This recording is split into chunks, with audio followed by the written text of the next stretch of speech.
how to slash implementation time and cost, big tech versus the EU, and how to cut through the ERP AI hype. Those are just a few of the topics we'll cover here in episode 230 of Transformation Ground Control. Welcome to Transformation Ground Control. Ground Control. The podcast that covers everything related to digital transformation. This podcast features technology agnostic and international discussions related to digital strategy, software selection, implementation, change management, business process optimization, and everything else you need to know to make your digital transformation project successful. Whether you're embarking on an ERP implementation, supply chain transformation, or any other business or digital transformation, this podcast is for you. Now, here's your host, Eric Kimberling. 5, 4, 3, 2, 1. Ground control to Major Tom. Hello, welcome to Transformation Ground Control, episode number 230. This is the podcast that covers everything related to digital transformation, the tech-agnostic view of the people, process, technology, and strategy aspects of transformation. Thank you for being here today. My name is Eric Kimberling. I'm the CEO of Third Stage Consulting. We're an independent and tech-agnostic consulting firm that helps clients throughout the world with their digital transformation journeys, including strategy, software selection, implementation planning, and the actual execution of implementation as well. So if you'd like to learn more about us, be sure to check out thirdstage-consulting.com. Joining me, as always, is our co-host, Darian Chwialkowski. Darian, thanks for being here today. Yeah, thanks for having me. I'm excited for this AI-focused episode. Yes, we are going to cover a lot of stuff related to AI. We don't want to go too heavy on the AI hype, but we are going to cut through some of the hype in the conversation today and talk about real use cases of how AI is actually being used in helping implementations speed up, but as well as how AI is being used in the world of ERP. So those are just a couple of things we'll talk about. But more specifically, we'll start off today's segment with our opening segment talking about some questions we've received on social media. We've also got some newsworthy topics we'll get into, one being big tech versus the EU and what's going on there. We'll also talk about how or if CIOs are falling out of love with public cloud. So we'll get into that later today. And then I'll also have our first guest on the show will be Khalid Morris. He's the director of AI and data strategy here at Third Stage Consulting. He's going to be on the show talking about how to slash implementation time and cost, not only with AI, but we'll talk about just in general, how to speed up your implementation and how to save time and money and how to be more effective using AI, but also some of the other tactics and strategies that we've seen work really well with our clients. So those are just some of the things we'll cover with Khalid. And then later in the show, we'll talk about how to cut through the ERP AI hype. You know, what's real in the world of ERP in terms of AI and what's still just a pipe dream. So we're going to get into all that and more in today's conversation. Very heavy focus on AI, but hopefully we'll give you some tangible uses of AI here today. But before we dive into our guests and other topics, what are some of the social media questions we have here today, Darian? Yeah, some good questions today on social media. This first one is, given that employee panic regarding AI stems from neglecting organizational job design, causing them to feel threatened and less valuable, how can companies proactively rethink and redesign job roles to empower employees with AI, preventing fear and leveraging technology for true transformation? It's a great question. And I think the first key is to remove the uncertainty and doubt and lack of clarity that goes with what someone's job is going to look like, especially when you're talking about such a potentially game-changing and disruptive technology like AI. AI is something that's just different than other technologies in terms of the mass effect it can have on people's jobs and their effectiveness and efficiency. But having said that, even though there is a huge upside potential, it's equally disruptive in a negative way too, in terms of how employees are responding to AI. So I think the big thing is just to clarify for people and not even for the people affected, just as importantly as a leadership team, defining what people's jobs are going to look like in this post-AI world. And once they have AI tools, what will their job look like? What will they do with that extra time they have? What will they do to replace all the heroics and tribal knowledge that they've become so dependent on in terms of their perceived value to the organization? So that's what you have to look at it, is from that angle of how do we settle people down and give them clarity of what their job descriptions are going to be, what the job roles are going to be, and ultimately giving them that clarity in most cases, I think, is going to create a positive impact on resistance to change, because people usually don't resist change because they're bad people or because they just want to be difficult or they want to sabotage the project. You occasionally have that, but that's not very common, actually. The more common and more difficult resistance to change is the good intentioned resistance to change. People want to do well, but then once you introduce risk and doubt and lack of clarity as it relates to their job, they are going to start pushing back because they sort of move down in Maslow's hierarchy of needs from, actualization, self-actualization of how to make the company better. Now suddenly they're in survival mode. They move back to the base of Maslow's hierarchy of needs, to where now they are more worried about their own job security, their own perceived value to the organization.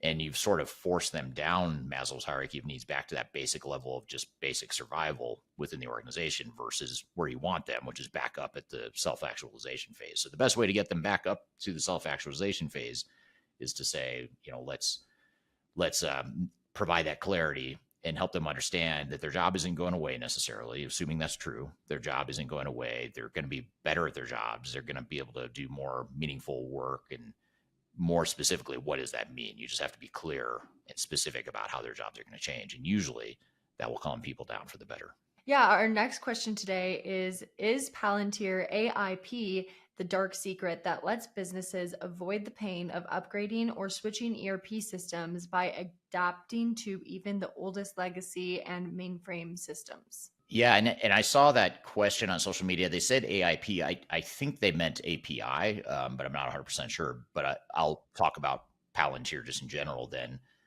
because yes, Palantir is a way that you can integrate legacy systems without necessarily having to replace them, and that's the dark secret that the industry doesn't necessarily want you to know in the ERP space. And we'll talk about that actually in the last segment of today's show when we talk about cutting through the ERP AI hype. One of the things we'll talk about is this fact in more detail, which is, ERP vendors would have you believe that the only way to take advantage of AI, at least their AI tools within their packages, are going to be to upgrade to the newest version of the software. For some of you, that's going to make a lot of sense, but for some of you, that's not going to make sense for whatever reason. Maybe you don't have the budget, the resources, the focus right now. Maybe there's no ROI or business case for it. In which case, rather than say, well, I guess we'll go ahead and spend all this needless money on a new ERP system just to get to AI, why not just leverage tools that you can use now with your legacy systems and data using AI? And Palantir has made its living, or it has disrupted the market in many cases by providing that option. And it's not just Palantir, by the way. We're not affiliated with Palantir. We're not affiliated with any software vendors. But Palantir is one example. Snowflake, Databricks, those are a couple other examples of companies that have really found this unique niche in the market that I think is going to be a really big niche in the next 3 to 5 years, especially, which is, hey, let's not necessarily, these are going to be companies that would be saying, let's not necessarily rip out our back office ERP system just to get the full advantage of AI. Let's leverage what we already have. Maybe our systems are working fine. They may not be perfect, but maybe they're working good enough right now. So let's layer on top of Palantir or Snowflake or some other tool that allows us to get some better workflows, some better AI tools, and better integration of data across platforms without having to rip everything out. And I think that's the beauty of AI now, is now all of a sudden the balance of power, the center of gravity, is moving away from the core back office ERP systems. And I think it's moving toward AI. And I think eventually AI will become the new center of gravity for enterprise technology, and everything else sort of revolves around that versus everything revolving around ERP systems as they had in the past. So that's where I think we're headed. And so I think companies that can't justify replacing ERP should be looking at lower cost options to leverage what they've already got, especially if your data is clean and you've got decent data, you've got decent legacy systems. You may not be on the latest and greatest, but that's okay. You don't need to be. That's not your business. You don't need to be on the bleeding edge of technology necessarily.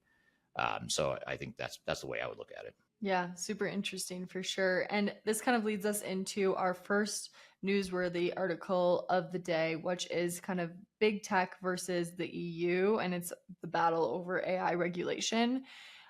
So the title, or one of the comments I thought was kind of funny in the article was there's drama brewing in the Brussels. And it said Apple, Google, and Meta are officially pushing back hard against the EU's new AI Act. And why? Because they say the current rules could make it even harder for Europe to compete in the global AI race. According to the report from CIO, the companies are lobbying the European Commission to delay or reconsider parts of the legislation.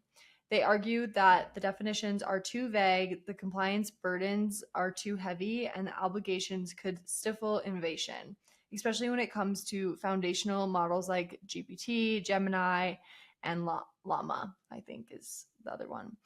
Meta, in particular, is concerned about how the AI Act regulates open source models. They say it could kill off collaboration and slow the entire ecosystem. On the flip side, EU regulators are trying to prioritize safety, transparency, and human oversight. Their concern is that without strict guardrails, AI could reinforce bias, harm consumers, and concentrate power even further in big tech hands. Now that we've got this kind of standoff, regulation versus innovation, and the rest of the world is kind of watching now to see who's going to win this. Eric, what is your take on the EU AI Act? Do you think this is the kind of regulation the world needs right now, or are you kind of on the side of this is maybe not what AI needs and what the world needs? That's a good question, and a dilemma for sure that I'm a bit on the fence on. I mean, generally speaking, I'm not a fan of government regulation. I'm more of a libertarian than anything in terms of American politics and believing in less government being better. That's just my personal opinion.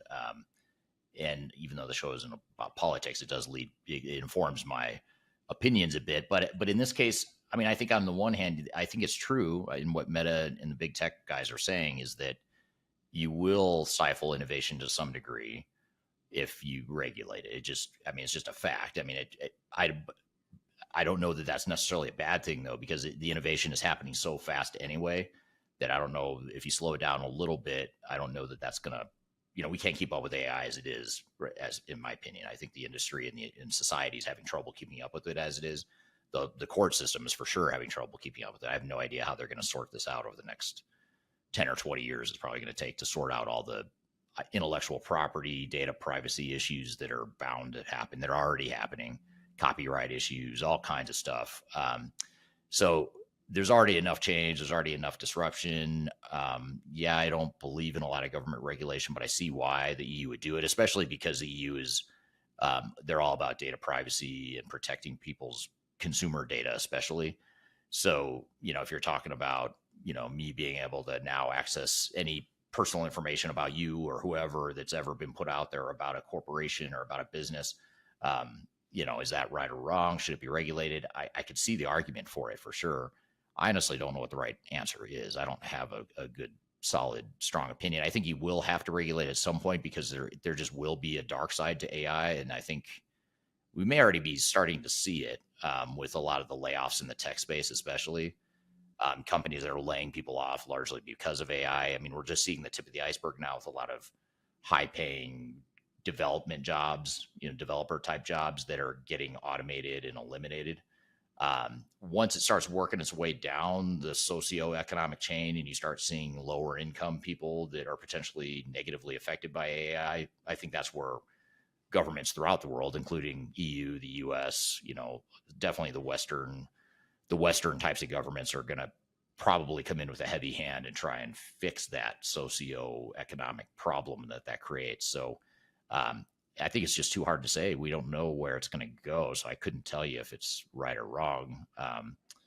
It's just a matter of, can the government really fix it and solve it, or are they just going to make it worse? I guess that'd be the question for the audience. I'd love to hear the audience questions on this, or the audience responses on this, because I don't have a strong opinion, but I'm sure many of you do. So I'd love to hear the audience's feedback here too. Yeah, absolutely. And Eric, what do you think in the article? One thing I was wondering is Meta claimed that this could kill open source AI in Europe. What do they mean by that? Can you maybe elaborate on that? Yeah, it's having these open AI models where we can all feed it data. It'll go get data wherever it needs to. and really treating data and information as somewhat of a commodity, a commoditized thing that's not, I don't want to say it's not valuable, but now it's just, there's just more of it, there's more access to it, and now these AI tools can make better use of that data and information. So I think the open AI model is so dependent on mass volumes of data to train it, first of all, to be more effective. So if you cut that off and you limit what it can or can't have, then you aren't teaching as well as you could. Now, on the flip side, you mentioned the comment, you made a comment about the article talking about biases, human bias in the AI tools. We already see one example of where a court has found that big tech that's using AI models has created some sort of bias. I think it was Workday, if I remember correctly. Workday was found. It was found by a court that Workday, the tool, is creating bias in the hiring practices. In the applicant tracking, the applicant review process.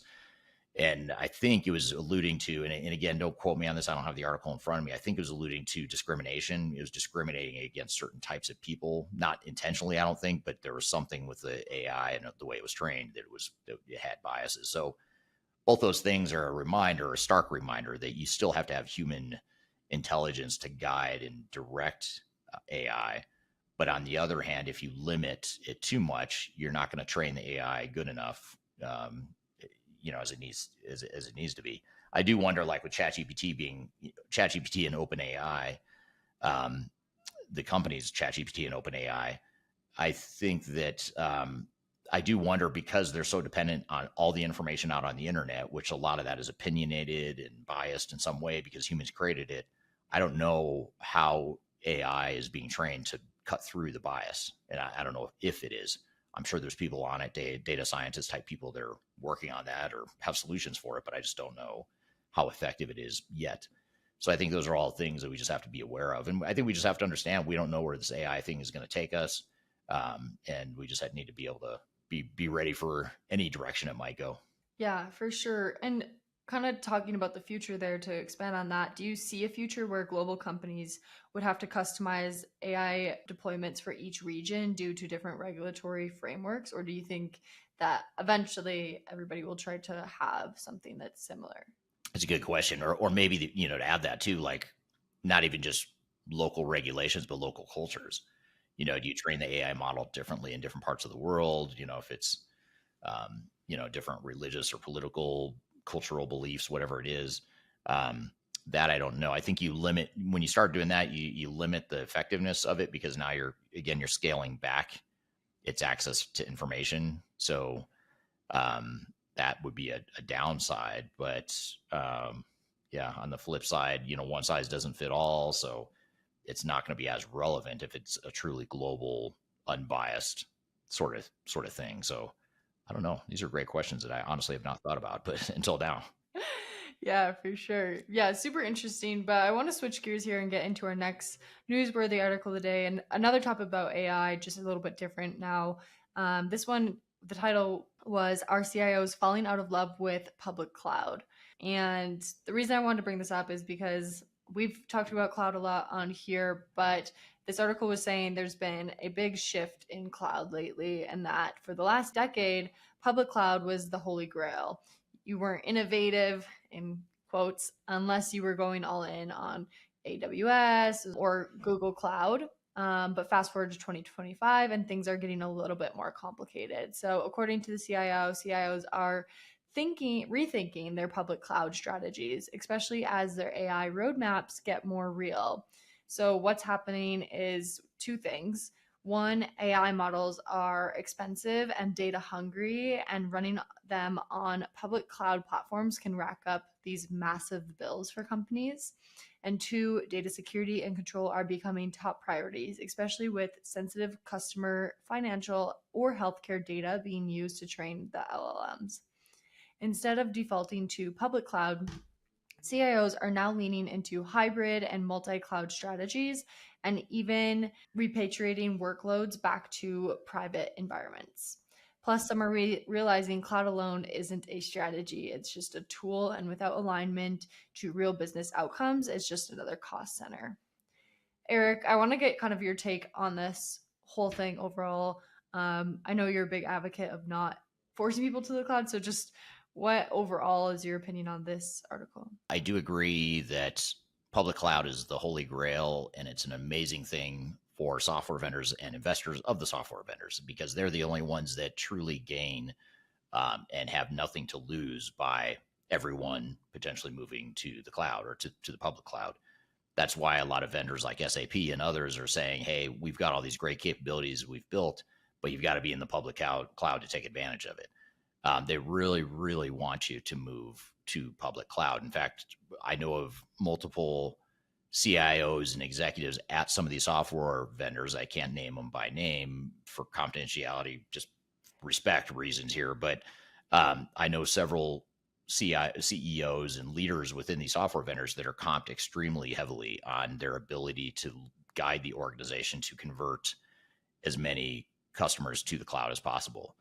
In fact, their investors are just giving them these huge bonuses based on the metrics they hit on the conversion to the cloud, because the investors know how valuable it is, how much it drives up the stock price, and how profitable those vendors become when a company moves to the cloud. So that's why the entire industry is completely singing in unison around how great the cloud is. Everyone needs to move to the cloud. They're commissioning Gartner to put out reports about how great the cloud is, Forrester, all the industry analysts, media, the media even talks about it, about how great the cloud is. So we're all singing in this echo chamber, drinking the Kool-Aid.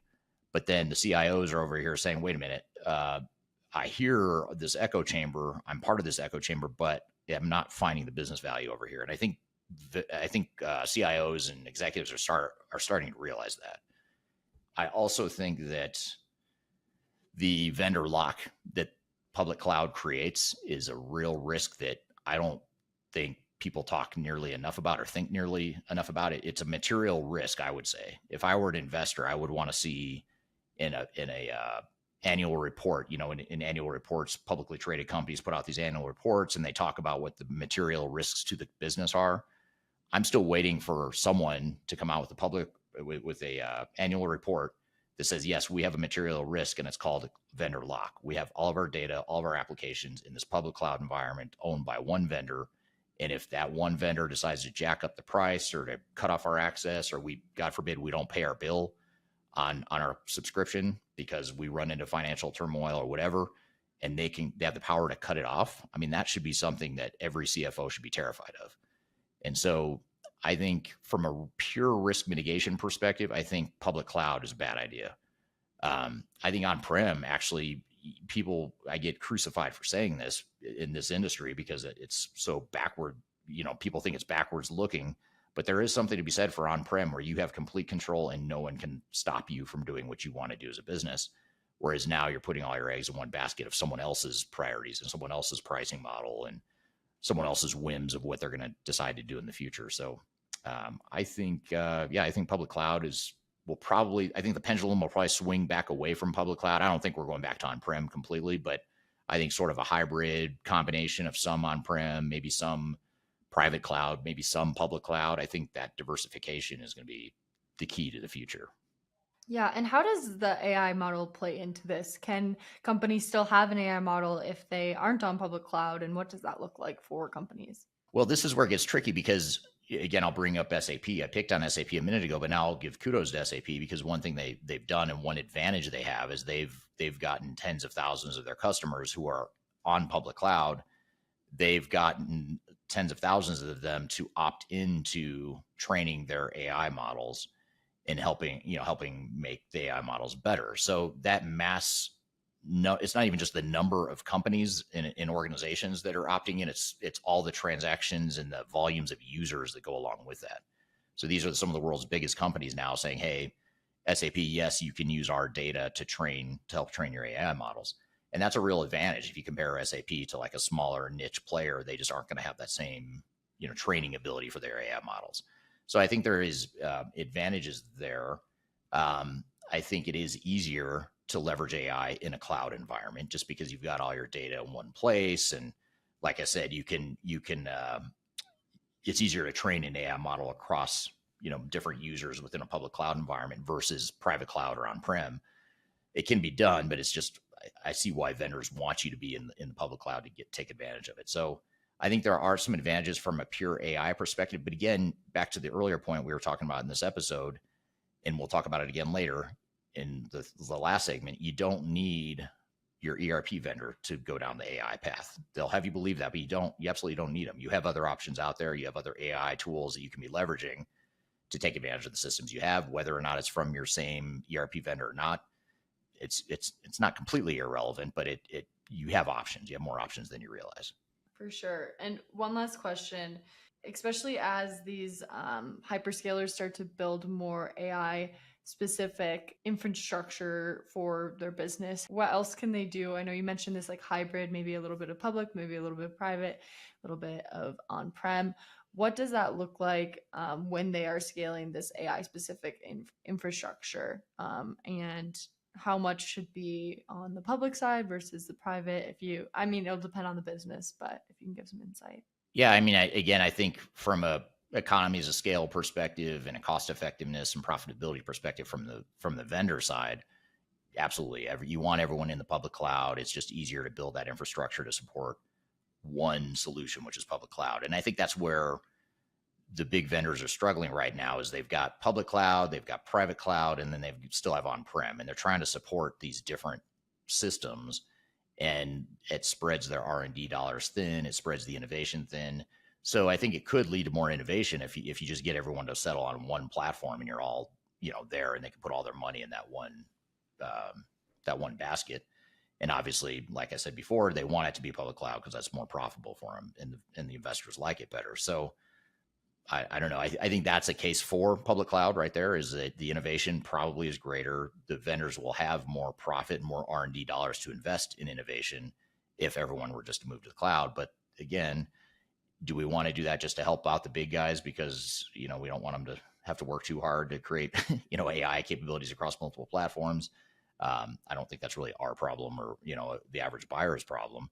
And again, back to the earlier point, I think there's plenty of innovation to go around right now. Most companies can't keep up or come close to keeping up with the level of innovation right now. So if we speed up innovation even more, honestly, it doesn't help most organizations because they're so far behind and they're still trying to catch up to where things were 10 years ago. So by speeding up and getting, being light years ahead of everyone else, again, it helps the vendors maybe, but it doesn't really help the average company, the average mom and pop retailer or chain, or the average mom and pop manufacturer, mid-sized company. They've got bigger fish to fry and other things to do. They don't need to be worrying about the latest and greatest cutting edge technology necessarily. Yeah, that's a great point for sure. But I'm excited to kind of switch gears here and get more into AI with the guest today. Yeah, we're going to get into AI. We'll get into change management, program management, managing your vendors, building out the internal team. We'll talk about all the things you need to do to speed up your implementation and save time and money on the implementation and ultimately make it more effective. And AI is a big part of that. We'll talk quite a bit about how AI is speeding things up for our clients and some of the things we're seeing in the industry. But we'll also talk about other strategies and tactics to speed up your implementation even outside of AI. So we'll get into that with Khalid Morris here in just a moment. And then later in the show, we'll talk about how to cut through the ERP AI hype. What's real, what's fiction, and what do you need to know about AI and ERP and how the two come together. So lots more to cover. We will take a quick break. We'll be back with more Transformation Ground Control. I don't mind letting you down easy, but just give it time.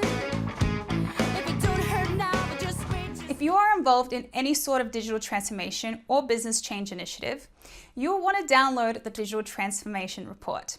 With its comprehensive overview of business and technology trends and best practices, this report is a must-have guide for any transformation project or executive team. Download this free report by visiting Third Stage Consulting at thirdstage-consulting.com. You can also visit our website to learn more about us or download independent reports, videos, and other best practices. Again, visit thirdstage-consulting.com today to learn how you can take your transformation to the third stage of success. I want to invite you to join me and other thought leaders in the digital transformation space to Stratosphere 2025. It's an annual conference we've hosted now for 7 years in a row. It's a great event. It's live in Denver, Colorado, but we're also offering it virtually via hybrid tickets. And And we're going to have a lot of different speakers here, including myself as a keynote, as well as others that you may know from the industry. And this is a perfect conference if you're interested in any sort of digital transformation, including ERP and CRM and HCM. And actually, the theme for this year's session is AI and how AI is affecting all different types of digital transformation. But in addition to AI, we'll also talk about the fundamentals of digital transformation, including program management, evaluating the right software, digital strategy, change management, process improvement, all the things you need to know to make your project successful. It's also a great way to network and learn from others. So just being part of a community that is also like-minded and going through the same things you are, that's another value. And you can join, like I said, remotely in person, and you can also buy VIP tickets if you'd like more exclusive access to me and others from the Third Stage team and other speakers that are going to be there. So I hope to see you soon. Check out my discount code below for discounted tickets. You can go to stratosphere2025.com for more information, including the full agenda, and I hope to see you there.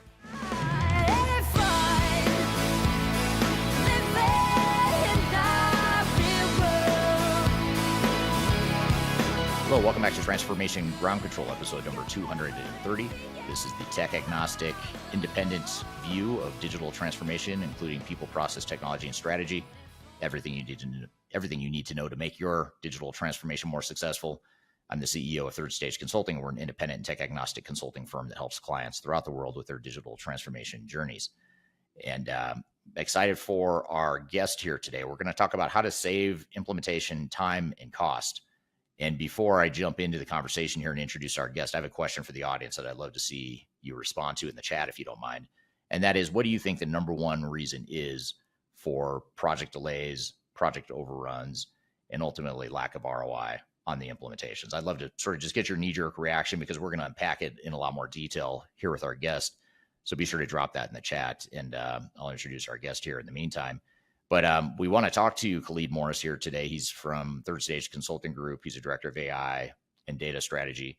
And he's done a lot of not only AI and data strategy type of work with our clients, but he also does a lot of implementation planning and overall digital strategy, PMO, all the stuff that goes into successful implementations.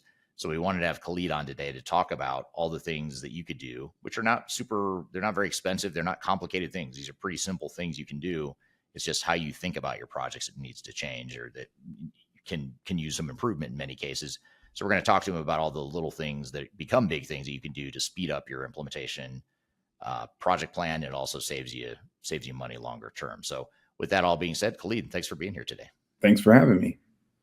Just had you on a few weeks ago. It feels like yesterday, but it's been almost 6 weeks or so since you were last on the show. And last time you were here, we talked a lot about AI and how AI can be used as part of an overall digital strategy.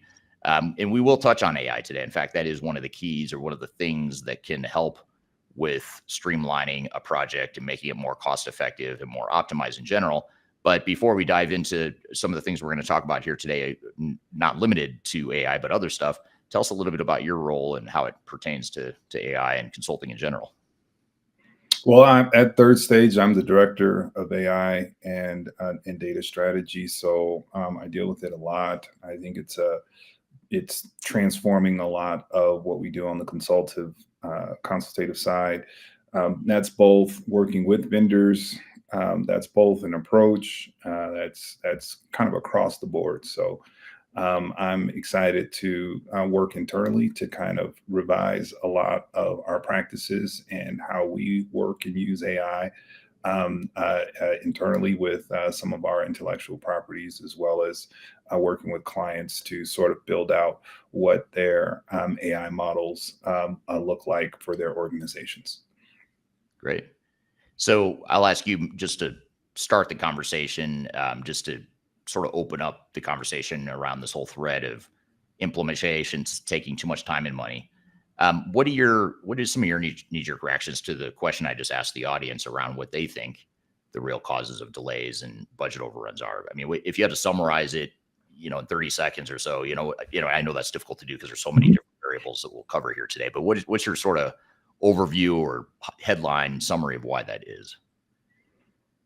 Labor, human labor. It's extremely hard to estimate work. I've kind of been on the dark side of this on the development end, and it was one thing I absolutely hated was, when are you going to be done? That question. You can project it and kind of say that it's going to take you 2 weeks or 3 weeks to develop a particular build object, and maybe it takes longer. Maybe there was a problem there that you just didn't forecast or see, and instead of 2 weeks, it takes 3 weeks, or instead of 3 weeks, it takes 4, and it just creates this domino effect. So it's really hard. It's really hard to predict some of the problems that you're going to see on projects. It's hard to plan for it. And so these are sensitive variables, and that you're kind of planning. Like we always talk about, oh, it's going to take a year or it's going to take 18 months, but for a given implementation project. And the reality is you a lot of times don't know until you kind of get into the middle of it and you're trying to manage to a timeline. And that always is just a difficult exercise for all of those involved, whether you're throwing more people at it, or you're resource constrained, or whatever the variables are on the client side. It just creates a lot of pressure. Yeah. Yeah. And I think a big theme we'll touch on here today is this dynamic of projects like these, where so many things, like you just said, happen during the implementation, during the most expensive part of the implementation, when you've got the small army of tech consultants that are designing, building, deploying software, and the meter is running every hour, every day, every week that you delay whatever it is. It's not just that one decision or that one activity that's slowing down. It's the entire project. I mean, there's so many things on a critical path. The meter doesn't stop running just because, you've got one glitch in the project and you're trying to address one problem that's slowing down the entire thing. The problem is you end up paying the meter keeps running that entire time.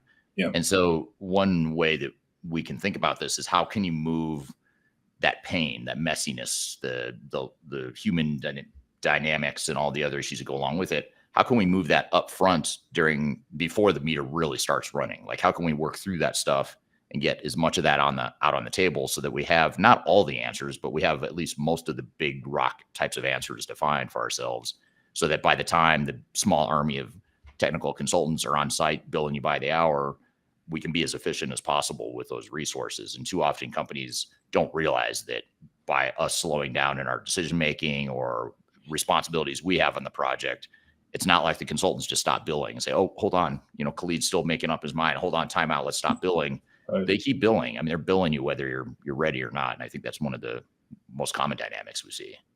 Yeah, totally agree. Yeah, and there's a lot more to that, of course, that we'll get to. But I want to just real quickly turn to the audience. Thanks for those that have chimed in, where you're joining from. Adrian on LinkedIn is joining from Montreal, Canada. Thank you for joining today. Darian on LinkedIn that says good morning. Thank you for joining. And then Alcinda on LinkedIn says, afternoon, everyone from Johannesburg, South Africa. One key reason digital transformation projects take time and are costly is the lack of buy-in from the business, which delays execution and implementation. Yeah. So again, it's not like you can. I don't want to suggest that it's easy if you just get all the buy-in and the buy-in from the business up front. But if you can start that process as early as possible, that's going to eliminate a lot of the resistance and headwinds you get later on in the project. So that's an important point here. Here's a question we can get to in just a moment. In fact, maybe we just dive right into it. This is from Carmen on LinkedIn.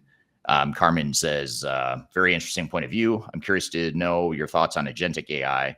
And do you think that we'll see automation tools like process mining and AI working together to understand decisions and processes? So maybe let me just open that up a little bit and say, how we'll dive into one of the first threads here around AI. How are we seeing AI improve and streamline implementations to make them more effective? And here we're talking about the implementation itself, not necessarily the end use of AI at the end of the day, which is a whole nother conversation that you and I have had before. But this is more about how can we use AI during implementation to kind of take control of the project and make it more efficient and more effective longer term. Across the board, across the development life cycle, certainly in different ways. If you're thinking about it in a process format, the way that question was suggested, a big thing that jumps to my mind is data cleansing. And how that is totally different now. It's different with respect to the platforms and how we would migrate and kind of get there. Certainly, in a lot of the work that we're doing with clients and really asking them, pushing them to think a little forward about their data models and how they could be how they could leverage more out of their data models with AI. If you move that into the implementation space, a big thing that used to be a huge thing. I mean, I've done a lot of data cleansing exercises.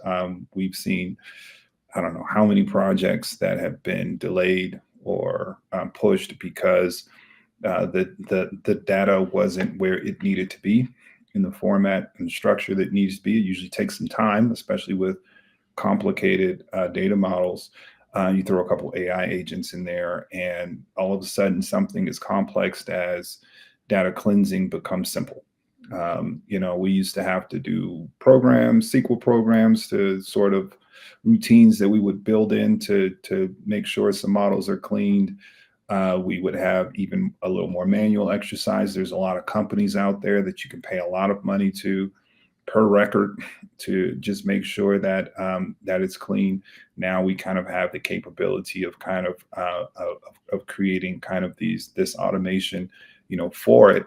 And even some of these tools, certainly ones that we're working with, they're just accepting data in raw form, and they're not even asking you to clean it, saying, "Oh, don't worry about it. It'll be clean kind of once we get there." Why? Because of a lot of these agents. So that's the top of mind thing that kind of jumps to mind of something that was really complicated, causing a ton of delays, and now it's sort of not that big of a deal.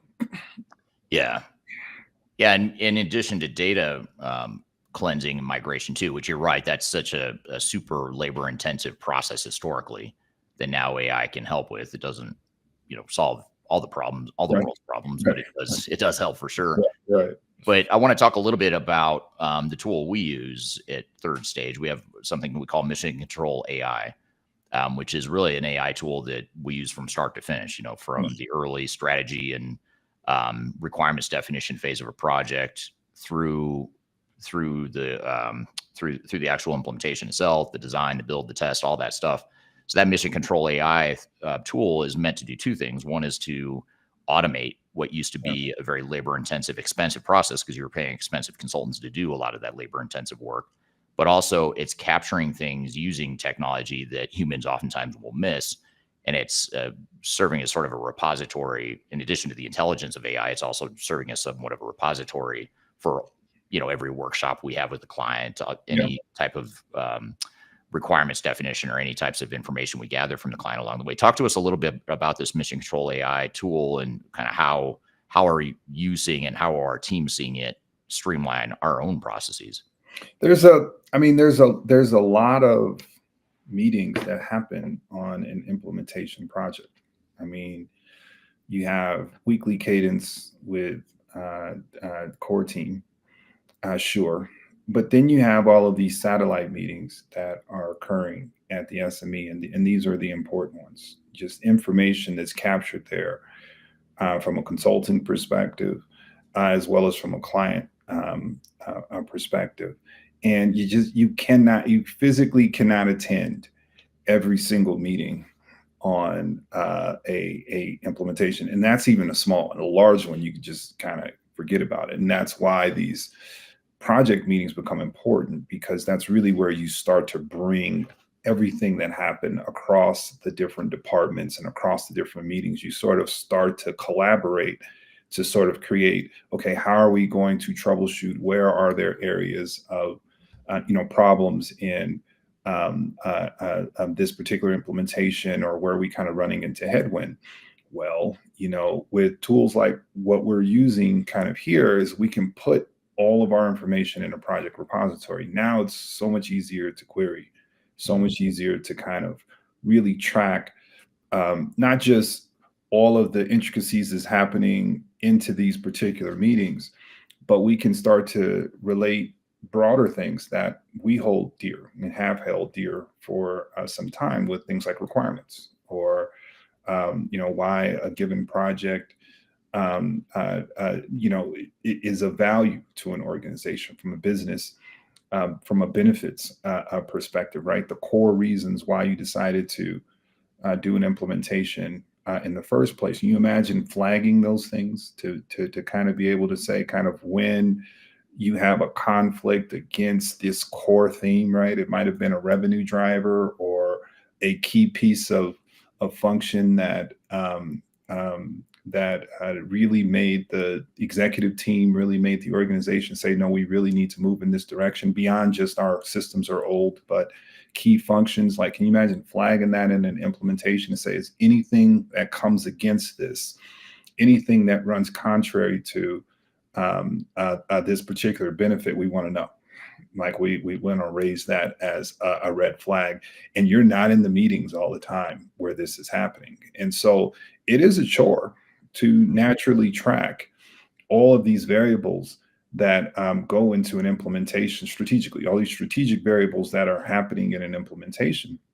And so with kind of the tools that we have and what we're kind of building in are just smart, efficient ways for us to kind of really create a repository of sort that allows us to just make sure that we're constantly pushing towards the best version of ourselves from a systems perspective. And it's definitely, it's not something that we could have imagined a while back, but it's just kind of one of those elements that are available for us now that we can really use to really drive a better outcome for our clients and what their long-term systems experience will be.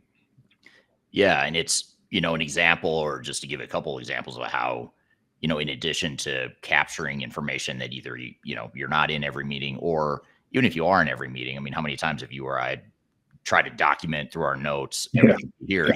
You just aren't going to catch everything. I mean, you can't think fast enough and type fast enough to capture everything. Whereas when you have an AI agent sitting in on a meeting and capturing every word that's spoken, now all of a sudden you're capturing all the nuances, every little detail that may not seem important at the time, or maybe it's not important enough to capture in all your detailed notes. But now suddenly AI is capturing everything to where you can go back later and say, give me the 20 biggest business benefits in the production planning function. Mm-hmm. And it can spit out based on everything it's learned, throughout the project. It can spit that out. Plus, the other cool thing about it is it learns from other clients that we work with. So similar industries or similar types of companies, it can suggest other types of benefits based on that over time as we continue to train it. But I think that's, you think about the time it takes to create a business case, and now all of a sudden it can give you at least a starting point based on all the information it has, or a change impact assessment for change management, or, define what the biggest process improvements are going to be. When it comes time for testing, create a test script. There's so many different things that we could do that are downstream outputs from an upstream activity that AI now is capturing and collating and working with. So that right there, I mean, that's not only speeding things up, but it's also capturing more detail and more nuances that oftentimes humans are going to miss. Yeah, like to the transcript level. In our case, just kind of going back to like, where are we getting this from? And being able to put our finger on, in this meeting, this happened, right? So we can always have context, right? In the event that, maybe that wasn't the capture that we sort of needed, we can kind of go back and quality check kind of where we're getting certain things from. So it's a very, very valuable tool across all the elements that you're suggesting, in including management of a given project. It just keeps us honest on the consulting side, less guesswork. The information is all available there. There's really no need to do a lot of guessing. And so, no, I'm excited about the way we're going to use this, the way we are using this, and kind of how that's morphing into the future there. So, no, it's all the things that you're suggesting. Yeah. Here's a couple comments from the audience here. Amar on LinkedIn says, in my opinion, the main reason, and this is a response to the question, by the way, of why do you think, I asked the audience, why do you think projects get delayed and cost more than expected? Amar says, in my opinion, the main reason is that implementers are often full of hype and fancy ideas, while enterprises are constrained by the harsh realities of their day-to-day operations. And I think that's a really good point, that I think it's really easy for an outside implementer to come in and say, hey, we can deploy your technology in, like you said, 12 months. And they probably can, but you as a business probably aren't going to be able to consume those changes and change your business fast enough to meet that 12 months timeline. So I think there's a dramatic difference between sales and execution. So, in the sales cycle, yeah, I guess we can term that hype and fancy ideas. They are selling you. They're telling you the best qualities of themselves. It's not even a lie, really. It's just they're singing their own praises, saying that I'm good at the following. But to your point, yeah, just because you're good at that doesn't necessarily mean that it's going to be an ideal fit for us, at least even in function, right? It might be hard to implement for a host of reasons at a given organization. And when you're not sensitive to that, it can come back and bite you. And that's kind of one of those things where you have a strategic value point of, we are buying this system for us to have the following functionality. People buy on a few core reasons.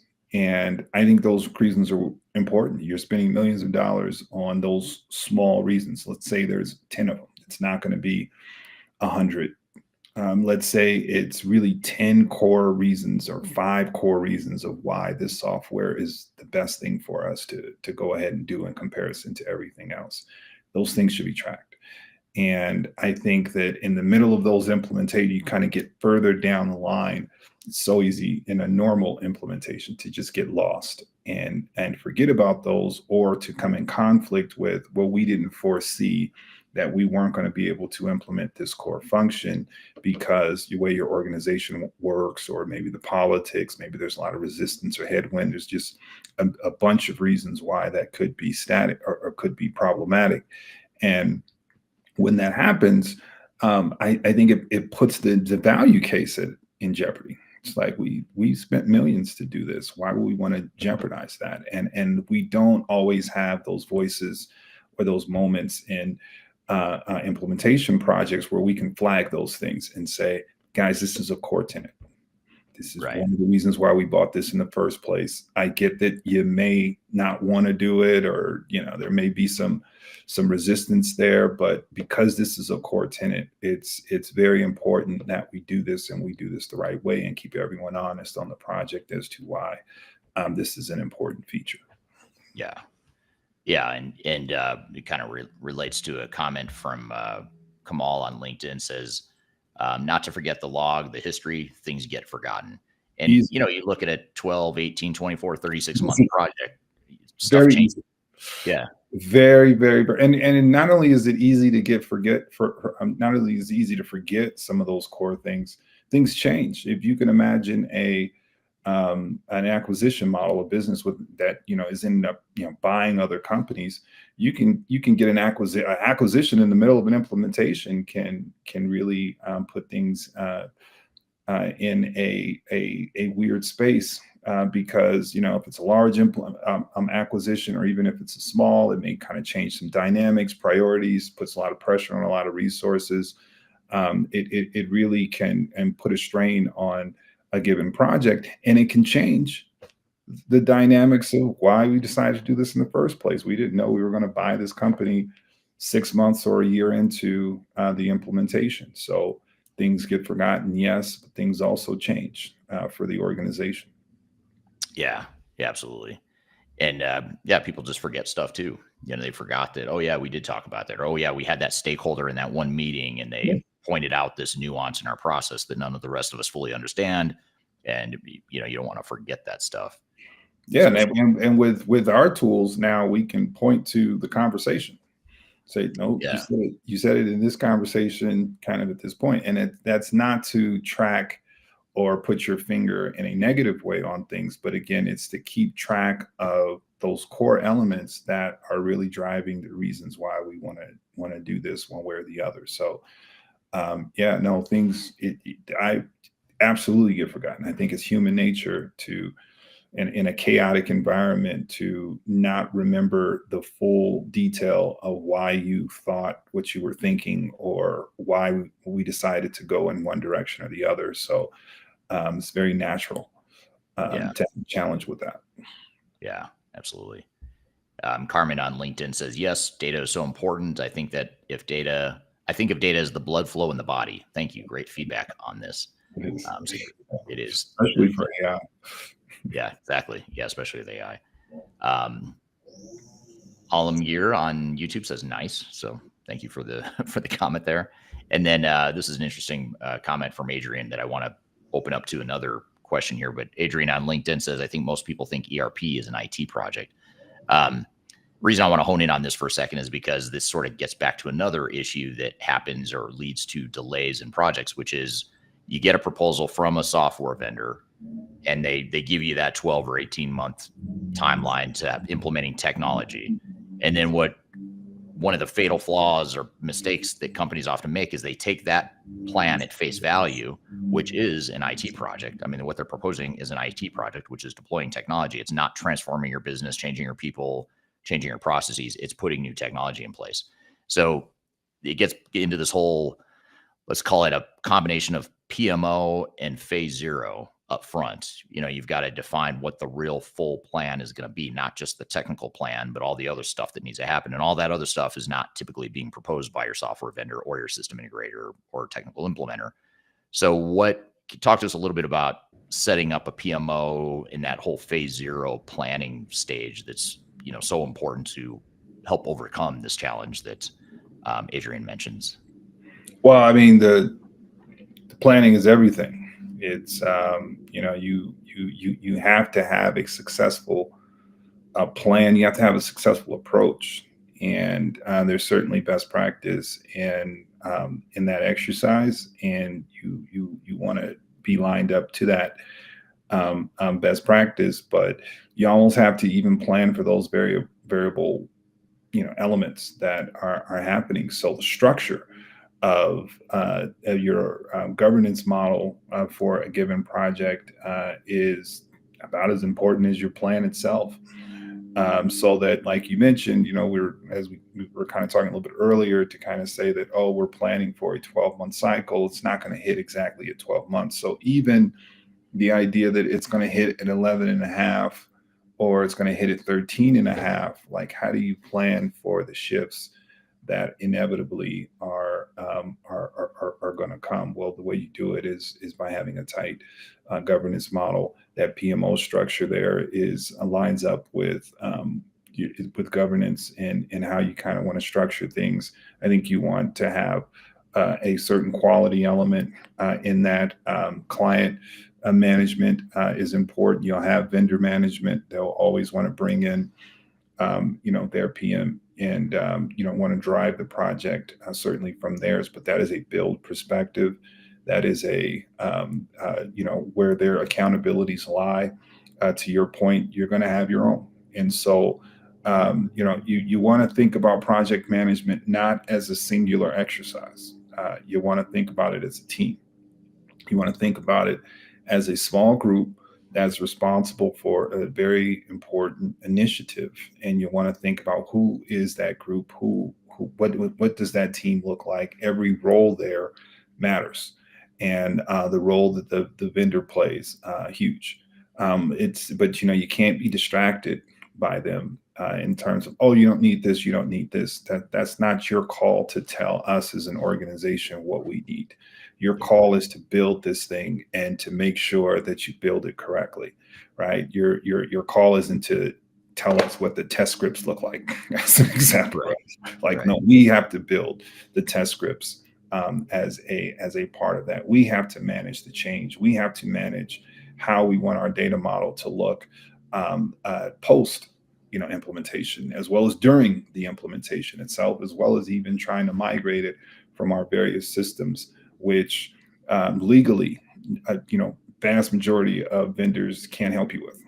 So it's an exercise, and I think that all hands should be on deck. And when I think of what a PMO is, I just think about that collection of hands. and saying that this is the group that's going to move us towards success. And you want to think about who is in that management room, not the core team.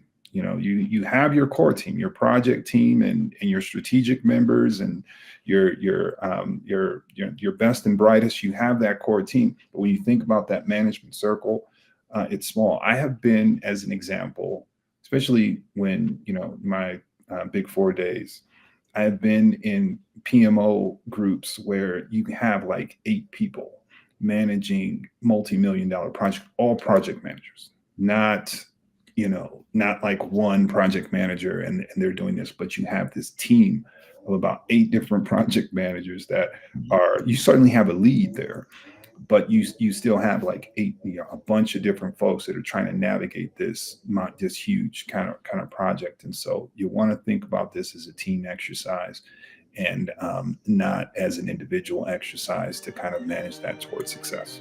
I'm here with Khalid Morris from Third Stage Consulting. We're chatting about how to speed up your implementation time and cost. We've got a lot more to cover, but first we're going to take a quick break. We'll be back with more Transformation Ground Control. Just tell me what you've got to say to me. I've been waiting for so long. My name is Eric Kimberling, and I'm the CEO and founder of Third Stage Consulting. Before we dive too far into today's content, I want to invite you to learn a little bit more about Third Stage Consulting, who we are and what we do. I've included a link to a video right here that describes Third Stage in a bit more detail. It talks about our story, our history, our philosophy, our clients, our service offerings, and that sort of thing. But in general, what Third Stage Consulting does is we're an independent and tech-agnostic consulting provider. We help clients through their entire digital transformation life cycles, beginning with digital strategy, software evaluation and selection, all the way through and including implementation planning, implementation readiness, and the actual implementation itself. We're technology agnostic, so we only represent our clients' best interests. We do not represent software vendors. But having said that, we work very closely with software vendors, all the leading players that you can imagine we've worked with, both in helping clients evaluate and select them, but also in helping clients implement those solutions as well. So we have a very broad, objective, agnostic view of the market that is meant to really represent your interest as you go through your digital transformation. I also encourage you to scan this QR code right here to get access to our resource center. This resource center has a ton of information, ton of ebooks that are free. You have access to top 10 software rankings, playbooks for how to make your project more successful, guides to change management, YouTube videos, all kinds of stuff that are going to help you through your digital transformation. So I encourage you to scan this QR code to get access to those resources. And please feel free to reach out to me directly to brainstorm ideas about your project. Even if it's just informally, you want to bounce around some ideas and get some informal advice, I'd be happy to spend some time with you. So feel free to reach out to me. I've included my contact information below. You can also find it in the description field of this video as well. The last thing you want to have happen is for your digital transformation to end up in court. I've been doing this for 20 years and I have seen everything. My name is Marcus Harris. I'm a software and technology attorney focusing my practice on drafting and negotiating software-related contracts and litigating software disputes across the country. Feel free to reach out to us at taftlaw.com. We'd love to talk to you about the litigation process and what you can expect.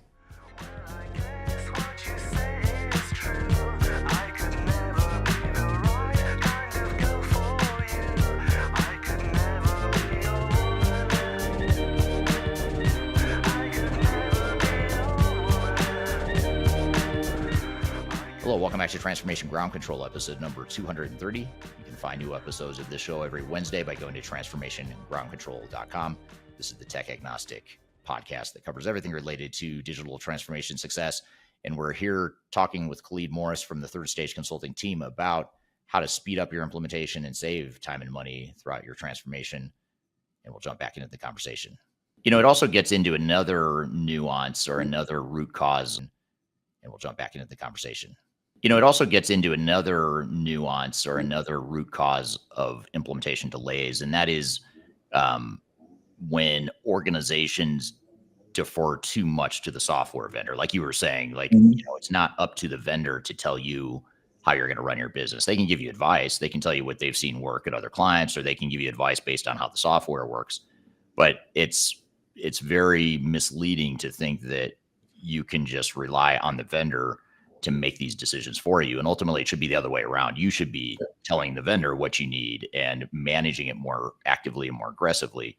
But too often, organizations have this sort of learned helplessness because they're not the experts in ERP, which is understandable. They don't do this for a living. They have a real day job they've got to do. They're day job and expertise is not managing projects like these. So you do need the outside experts, but you need to manage those experts, not the other way around. And I think that sense of empowerment and control and ownership of projects, that's a big part of what's missing. Yeah. And when you do that and you defer to the vendors, now all of a sudden they have there's no skin off their back if the project takes longer and costs more than expected. In fact, it helps them. So you've created this weird, perverse incentive to delay the project.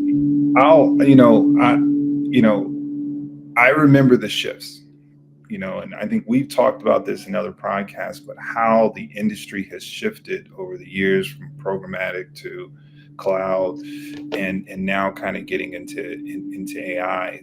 ERP companies are extremely powerful organizations from a financial perspective, and that's across the tiers. I mean, they just have a ton of money, especially from a software as a service model where you have this sort of subscription-based approach where they're getting this revenue on a monthly, quarterly basis or whatnot. So with that, they kind of come in with this approach of this is the way you need to operate, right? And to some degree, I understood it a little bit more when it was so standardized, right? When we moved from a programmatic world to a software as a service world, the standardization of it all made a little sense to them. It's like, well, they're kind of telling you, this is kind of how you need to function.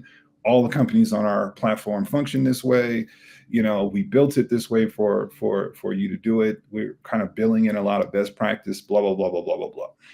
And you companies are kind of following suit. But now as we move towards AI, we're kind of moving out of that out of that standardization and back into a world almost closer to programmatic, where customizations are a little more important, where the way I want to do things matters more than the way that we functioned, or all the companies have to function in your standardization world, right?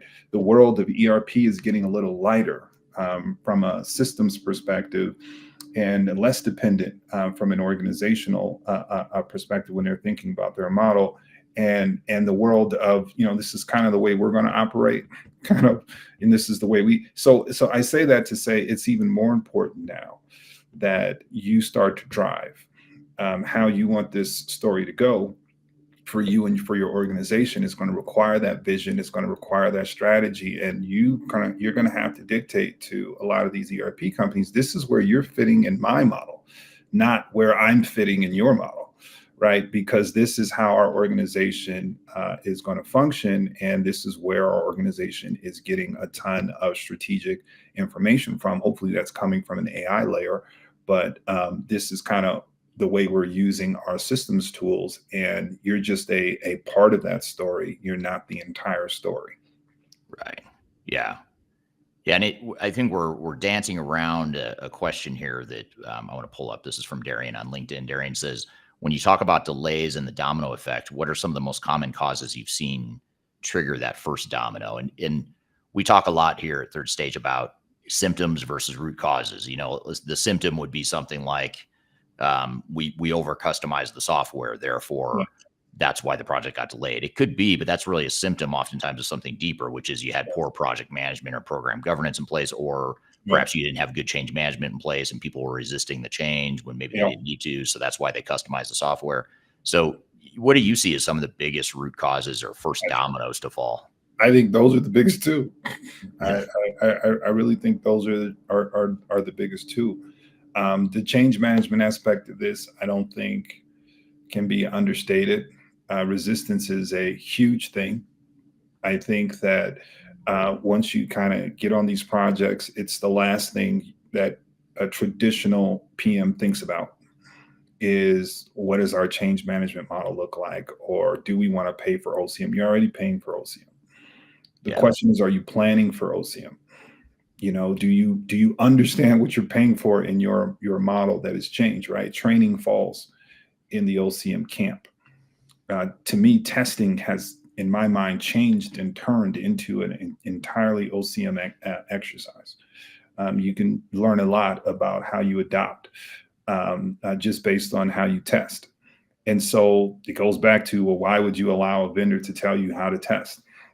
You should tell the vendor, this is how we're going to test. This is how we're going to sign off. It turns into an exercise of certainly exchange, knowledge, understanding, but it's also an opportunity for you to start to drive what your organization looks like. Well, how do you do that? This is where your change model comes in place, and it can't just be a matter of dates on a project plan.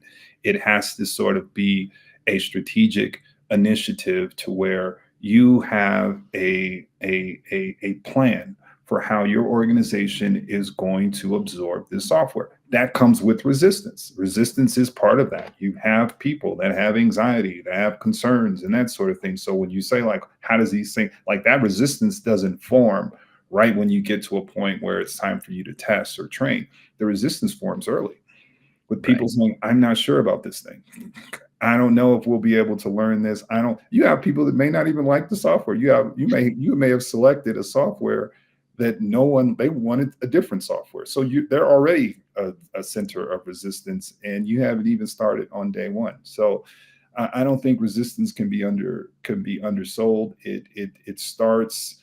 How do you bring those aboard? How do you engage? How do you bring aboard those folks that have doubts? Like that is all a part of what OCM is about, and it should be a part of your project plan, because you should be anticipating that you're going to encounter a certain level of resistance, or you're going to encounter resistance in your project. Like you should know that that's going to happen and have a plan for how you're going to manage that. Right. Yeah. It makes total sense. And I think a lot of what we're getting to here is planning, ownership, managing change, and just understanding dependencies and what goes into these projects. These projects are typically a lot more complicated than most organizations realize. So those are really good points. Here's a comment from Kamal on LinkedIn. Kamal says, I just joined. Great to hear leveraging AI to accelerate and improve data cleansing, consistency, and completeness of the master data. AI can do 150,000 material master and 50,000 bills of material lines in a couple of seconds. They really can. Yeah. And that used to be manual effort. Yeah. And the big four, you and I both come from the big four, and the model there was let's offshore that to some lower cost resources in India or wherever it is. Now you don't even need to do that. You can just use AI to speed things up, and you're probably going to get a better product a lot faster and a lot cheaper. The question I have, I don't have a good answer for this. I don't necessarily expect that you would, Khalid, but I'd be curious to hear your opinion or your educated guess on this if you don't have a strong knowledge about it. But I'm wondering if the big four the big consultancies especially, they make so much of their money on this low cost, low value type of activity. Those are high margin things for them to have these people in India cleaning up data, or having the junior consultants documenting requirements and training scripts and all this stuff. Now AI is taking that need away. Do you think AI, or do you think the big consulting firms are adjusting their pricing model accordingly? In other words, are they charging their customers less now, or do you think what do you think they're going to do? Because it's going to disrupt their whole business model now. So I'm just curious what you think will happen. Well, I think if Accenture is any indicator of it, they just laid off a substantial number of resources. Okay. They laid off thousands of resources. I don't know if it was 20,000 or so, but they certainly reduced their labor force worldwide by a few percentage points. I want to say like 3% or something crazy like that. But anyways, a lot of employees are laid off. And I think it's directly to exactly what you're saying, and the role of AI and the way that they're planning on becoming more efficient at this. They're planning on using AI in some of these more labor intense kind of areas. In the older model of let's just throw a ton of people at the problem and continue to charge folks just doesn't really work. You want to be as efficient as you can be. So that will be my guess. And I mean, obviously I don't work at Accenture anymore, but I do know people that actually have been laid off as a part of this effort and exercise. But no, I don't have any firsthand knowledge that that's exactly what they're doing. But that would be my guess, if you will, on how they plan on dealing with some of this. Yeah, and actually, as I asked you that, I was pulling up here. If you notice me looking away, I was listening to you, but I was pulling up one of our team members during the holiday weekend. It was a holiday here in the U.S. last week, and I didn't see this. I saw the headline, but I didn't read the article until just now. But it's an article that sort of answers the question I brought up, which I didn't think of until you started answering it. But it said it's an article that says PwC clients ask for an AI discount, and Big Four firms are losing hundreds of partners. But it says here in the article, this is just really interesting, that it says that PwC is saying that clients want to break on prices since the firm is bragging about making big technological leaps in efficiency, according to Bloomberg. And it says PwC has cut prices for some services as clients raise the fact that the consultancy is using AI to complete its work faster. And then the quote from one of the chief AI officer at PwC is, clients would hear us talking about using AI and say, we want our fair share of those efficiencies. We certainly, as appropriate, give our clients the pricing benefit of the efficiencies that we're achieving. But he said he was the article says he was a bit evasive in the interview. Priest declined to provide further details on PwC's pricing, saying that the firm's broad approach is to align AI-driven gains with client benefit, whether that's in efficiency, timeliness, quality, or cost. It's a very Big Four consultant type of answer there. He estimated, however, that tech consulting firms have improved the efficiency of the systems integration business by roughly 30% with AI. So his number is 30% you could save in the system integration cost, but it sounds like the issue is they're not necessarily passing that cost savings down to clients, which that's a whole nother ethics question. And that's that 30% is specific to them. So think about that on the development side, right? Like you can totally see it on the development side in terms of how quickly they're putting together even some of this code, right? Like you can push that along the curve, right? And get into, we've already talked about data and the efficiency kind of there. I mean, obviously AI isn't necessarily going anywhere, but along every point of the software development lifecycle, there are efficiency gains there. There are cost savings, time savings, even value gains, as we talked about with core strategic parts of why you decided to do this in the first place, right? There's just so many different ways to kind of deal with this. And, you know, even the Big Four, whether they want to deal with it or not, they're kind of forced to. And they're being impacted in a ton of ways. Contracts cut, you know, what you're kind of sharing, you know, laying off workforce, you know, these are all elements of having to deal with a marketplace that's adjusting to sort of this new advanced kind of functionality that, you know, saves some time and effort. Yeah. And for a lot of companies, when they bring in these system integrators or these outside, especially the bigger consulting firms, a lot of times there's no questions asked. Like, why do we have 30 people on this project full time? Do we need all 30 of these people? What if we only had 25? Would that be the end of the world? What would that look like? You know, no one really asks those questions. And it's almost like it reminds me of the Wizard of Oz. You know, they don't look behind the curtain. Like, don't look and see how this is actually done. Just don't ask questions, and we will be best friends if you just don't ask questions of why we have 30 people on this project. But it's amazing to me how many executives say, okay, well, you're the experts if you think 30 people are required. Whereas now if I were a CIO or a CFO, I'd be saying, we don't need 30 people, partially because you've staffed this up as though it's going to be a compressed project. We know it's going to take longer than that. So let's lower the run rate and the burn rate, staff it at a lower level, because we're going to deliberately go at a slower pace than what the vendor wants us to. And secondly, we know we can save a lot of time and money with AI. And we use it, like at Third Stage, we use AI as a way to undercut our competitors. Now we're looking at ways like, how can we price ourselves in a way that we're adding huge amounts of value, but at a lower cost compared to our competitors. So I think that if you're a buyer of technology and related services, you really have to be asking those tough questions of why. And it's tough for them to ask those questions because they don't really know the mechanisms or kind of how a lot of this stuff functions. But, you know, 30 is a lot.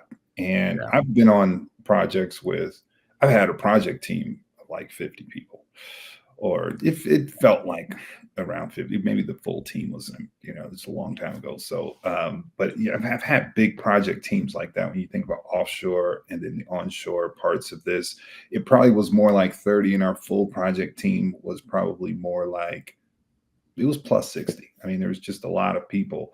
on this given project. And one of the biggest challenges with that is just bringing all of that together.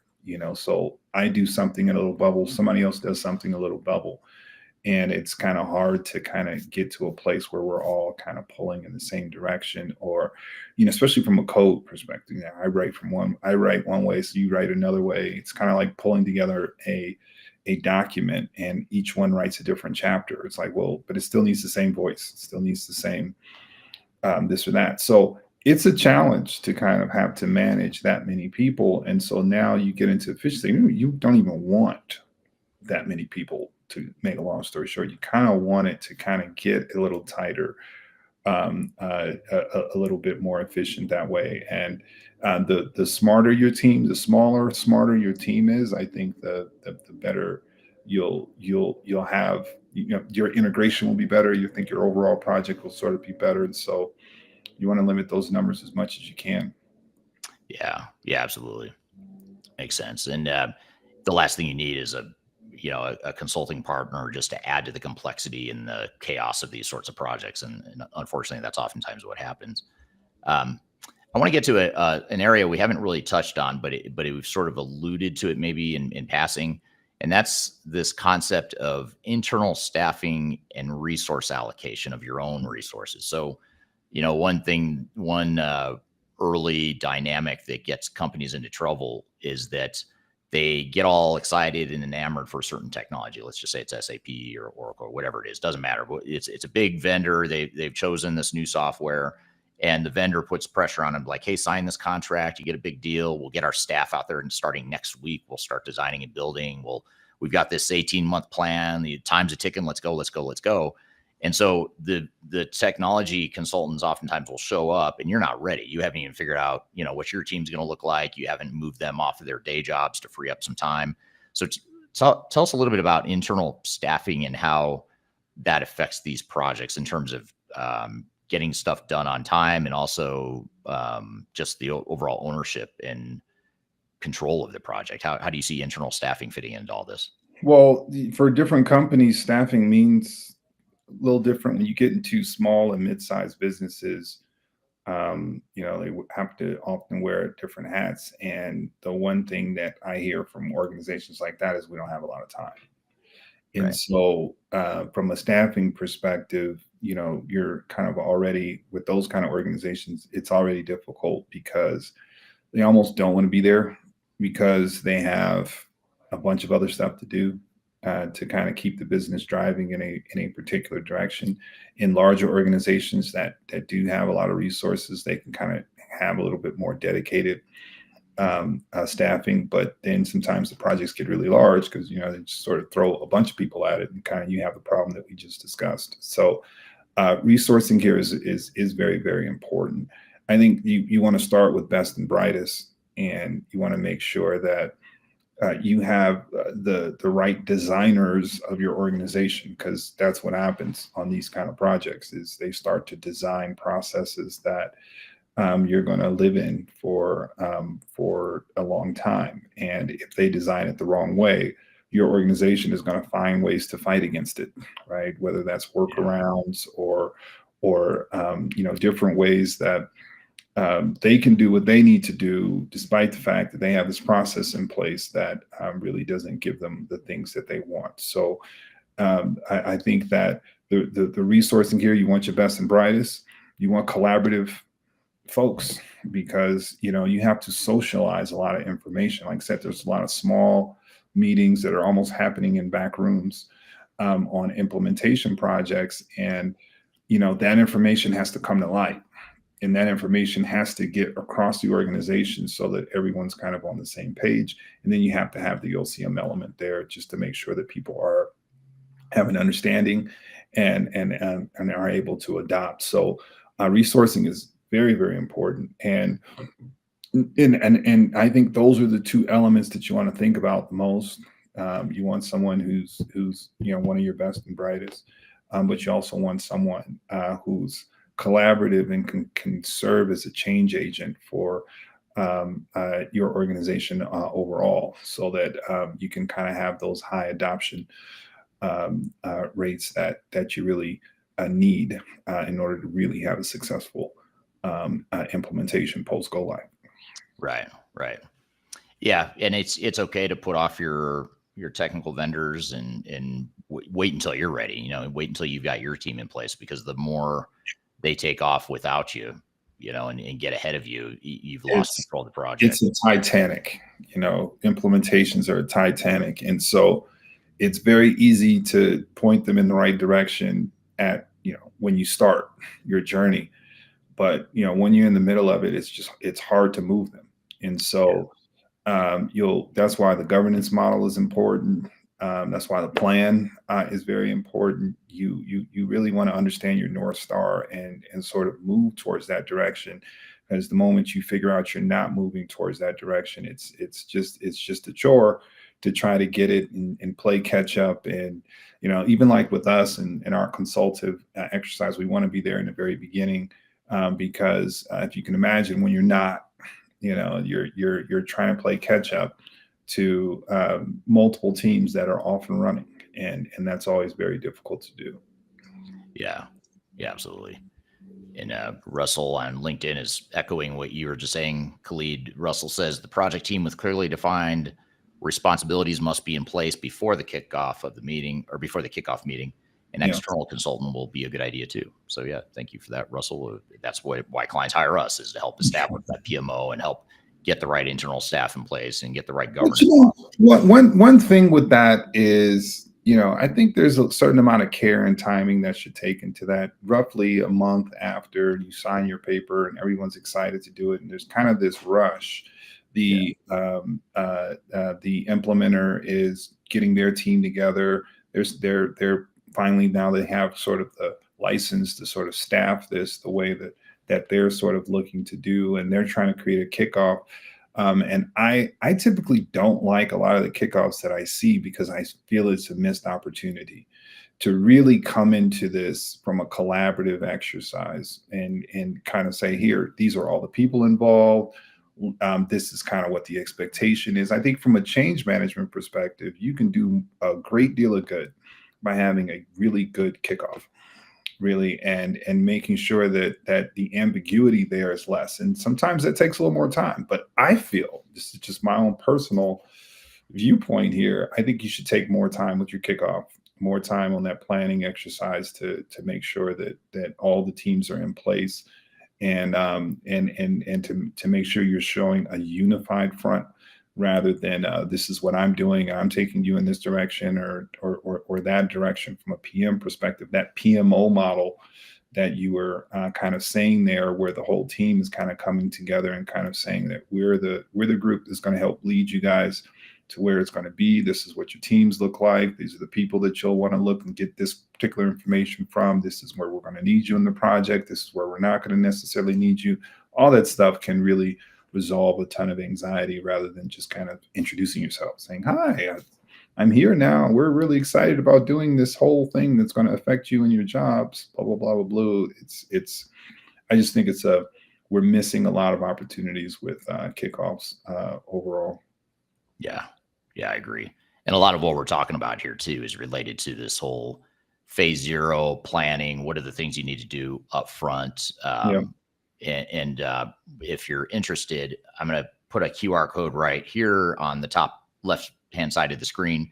If you scan this QR code, you can get access to our phase zero checklist. It's something you can get for free on our website. If you just scan that QR code, you can get that. It just gives you a checklist of all the things you should be thinking about before you get too far into your project in the early stages of planning, whether you're in the selection phase, you're evaluating technology and trying to select software, or maybe you've already selected the software and you're trying to figure out how to plan for the implementation. So I'll leave that up here for a second and let you scan that to get access to our phase zero checklist. But another interesting comment here. I don't know if you know this, Khalid. I think you might know this. I'm a bit of a conspiracy theorist at times, and I apparently have a fellow conspiracy theorist on the discussion here today. This is from Russell on LinkedIn. Russell says, where they don't want an ERP is they may not be able to make money or commit fraud. This could also be a reason for resistance to change. So I think it's a funny comment. I think you might be serious, but either way, whether you're kidding I hope or not. Yeah. I hope not. And I definitely think that if you don't have any ERP or your systems kind of in place, then it's definitely easier to kind of have those leaks in your overall operating model. So, he really might be onto something there. Yeah, but I think the message is, you have to understand what the causes of resistance are. It's not really, are people going to resist change? They will resist change at some You're point. going to. Could be because of fraud. It could be because just I don't want to let go of that spreadsheet that I developed myself. I think the vast majority of folks are not necessarily bad actors. I think that resistance is natural. Yeah. I think that your first instinct to change is, I don't know. I just think when someone presents it to you and says, we're about to do something very different and you've never done this before, I think the first thing that pops into your mind is sort of to question it and to kind of say, are we sure that this is a good idea? Now, the more information you get on it, the more you start to maybe, start to get pulled into that direction. But that resistance is an element of any implementation. And I think it's more a matter of what are the ways to engage that? Like, how do we deal with it? How do we deal with the bad actors, that are really out to derail this implementation? How do we identify those guys? How do we work with that? How do we work with the people that are hesitant? How do we work with our older employees that just present a challenge to learning technology? How do we deal with the employees that aren't even here yet? The employees we want to gain. Maybe you want to do this because you want to find or you need to find resources in the marketplace that can support something that currently your current staff can't. So there's so many levels to how you're going to be managing this from a resistance perspective, to me, that it's just important that you have engagement and an understanding of what that looks like. There's a lot of great models out there, a lot of study in this from the business dynamic, whether we're talking about things like Cotter or we're kind of dealing with methods like ADCAR and different things. There's smart approaches to sort of dealing with resistance. And I believe that it's very, very important that you do so. Yeah, I agree. Makes total sense. And a couple of comments here from Kamal on LinkedIn. What I often see is that companies embarking on large ERP programs like SAP have a different DNA. They excel at designing and building great products, not running complex IT implementations. SAP is a different beast, and most ERP systems are a different beast, but especially SAP. So that's great comments there. They're a different dynamic, and I fully agree with that. But I honestly, and we've had this conversation, and obviously in my role, I'm on the AI side. I think AI is starting to bleed a lot into ERP. It's starting to bleed a lot into the dependence of companies and their ERPs, right? So as you think and have that conversation of those differentiating elements of kind of ERP systems and how they behave, I think the next conversation is how our behavior is changing and how that relationship is working between what that behavioral changes in our organization from an AI perspective and the ERP element itself. Like I think that's just a core question. I think everyone is dealing with it. We just talked about how we're dealing with it in our own consultative sort of exercise or industry, and certainly our own practice. Everyone, within their organizations are dealing with it just the same. And so I think you have to balance that question, because after you balance that question, I think you're going to come to some harder realities, which is we're not really using our ERP system as much as I thought we were. Yeah. So I've got a closing question for you then, Khalid. What we've covered a lot of ground here. We've talked a lot about different things, but if you were to give one piece of advice to a leadership team or a project team about to start a transformation, what would that be? Just in terms of wanting to mitigate risk, save time and money, not let this turn into a money pit, not let it turn into total disaster. How do you avoid that failure? What are the big tips you'd leave us with? Well, you know me, and this is something we talk about all the time. You always start with strategy. My thought, though, goes to where are we in our cycle? If you're very early in this point, and I think you have a huge strategic window to sort of really game out what does our model now look like going forward. What do we need it to look like? What do we want it to sort of look like? And I think at that point, you really have the opportunity to create a business case for why certain elements make sense and certain elements don't. I would actually encourage organizations now, we certainly do this, but I would encourage organizations to really do a business case at the early points to really say, what does ERP look like for us? What does our model need to look like? How are we leveraging AI within our organization strategically? What does our data model kind of look like kind of going forward to really figure out a long-term plan for how all of this works? That doesn't necessarily mean go rush out and buy a new ERP system, right? That could mean we can leverage what we have in our current state. We kind of need to make some tweaks around it. That could mean that could also mean that depending on what your model is, we might need an upgrade, we might need to shift. Whatever the ultimate outcomes of that is, I think that you can do that in a safe way. It may be, an upfront cost of kind of doing that, but in the long term, I think that you gain a lot because you don't go running into you don't go running into one multi-million-dollar direction that later you come to find out is the wrong direction. And there's a lot of dynamics that are happening in the marketplace. So for me, early on, start your business case, get your strategy together, start your business case. If you already know what your strategy is and you're in the implementation element there, I think then the plan there becomes important. And I think a really important plan starts with understanding your deficiencies. What do you know? What do you not know? Being honest with that. You want to get done the parts of this as much as you can, internally. I fully get that, and I fully support that. But you're not built to build ERP systems or business systems in general. You're sort of built to build widgets that you're really good at building. And so bringing in the right partners, whether it's the A team, bringing in third-party groups like us in sort of strategic kind of ways, really getting that partner element down to say, do we have the right people in the room? Do we have the right PMO room? Really is almost like, we're getting into football season. I know you'll love this. We're getting into football season here coming up in a month. And you want to think about that quarterback room, right? That's that PMO room. Like, who is in that room? Who is driving the execution of our team? And if you don't have the right room, you're almost doomed to fail, right? If you don't set that up properly up front. So I think that starts with the partner conversation and understanding, what we have and who we need. And having that small team in place. And then from there, you can, I think, create the right plan and governance model for how you're going to move this towards a successful outcome.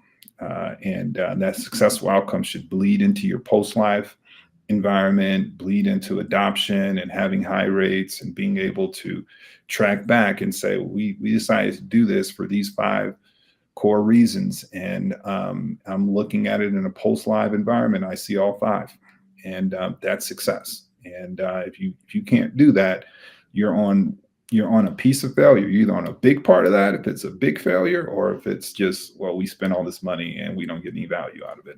I think that is failure as well.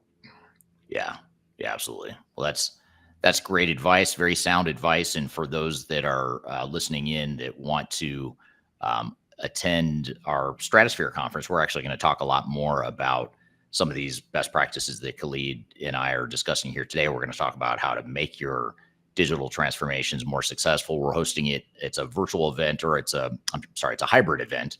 So it's part virtual.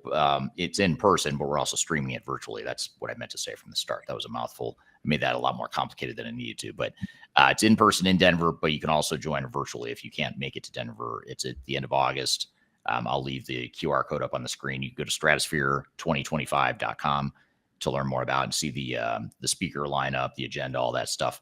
So be sure to check that out. If you use the discount code EARLYBIRD, you'll get 20% off the registration fee, whether you join virtually or in person. So I'd love to see you there if you'd like to learn more stuff like this. Well, thank you, Khalid. Thank you to the audience for the great questions and comments along the way. We've got a lot more to cover. We're going to debrief and unpack a few of the threads that we talked about here. And then we're also going to get into how to cut through the ERP AI hype. So stay tuned. We've got a lot more to cover. We'll be back with more Transformation Ground Control. Met her in a club down in Old Soho, where you drink champagne and it tastes like Coca-Cola. I'm excited to announce the release of our 2025 Digital Transformation Report. It's available now on the Third Stage Consulting website, www.thirdstage-consulting.com. This report gives you an unbiased, technology-agnostic insight to help you optimize your organization's projects for success. Get your copy today using the QR code in front of me or on our website. Are you looking for ways to promote your product or service to enterprise technology decision makers and influencers throughout the world, like the ones who listen to this podcast? Major Tom Productions creates media, events, and influencer marketing for B2B technology providers.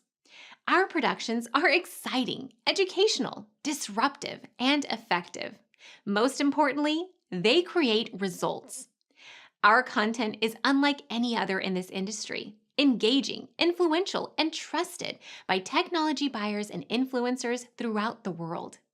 Each month, our productions reach hundreds of thousands of targeted buyers and decision makers who trust and engage with our honest and tech-agnostic content. With long-tail viral results and engagement with our content, Major Tom Productions provides a way to reach your target market and create awareness, calls to action, and a connection with potential customers. So collaborate with us today. Learn how we can feature your product or service on podcasts such as Transformation Ground Control, Journey to S/4HANA, and Journey to Dynamics 365. We can also feature your brand on our YouTube channel called Digital Transformation with Eric Kimberling, which boasts over 100,000 subscribers and over 2 million video views per year. You can also participate in our in-person events, including our Digital Stratosphere Conference. Contact us today to learn more. We can tailor a marketing campaign that works for you. We look forward to helping more people learn more about and become engaged with your brand.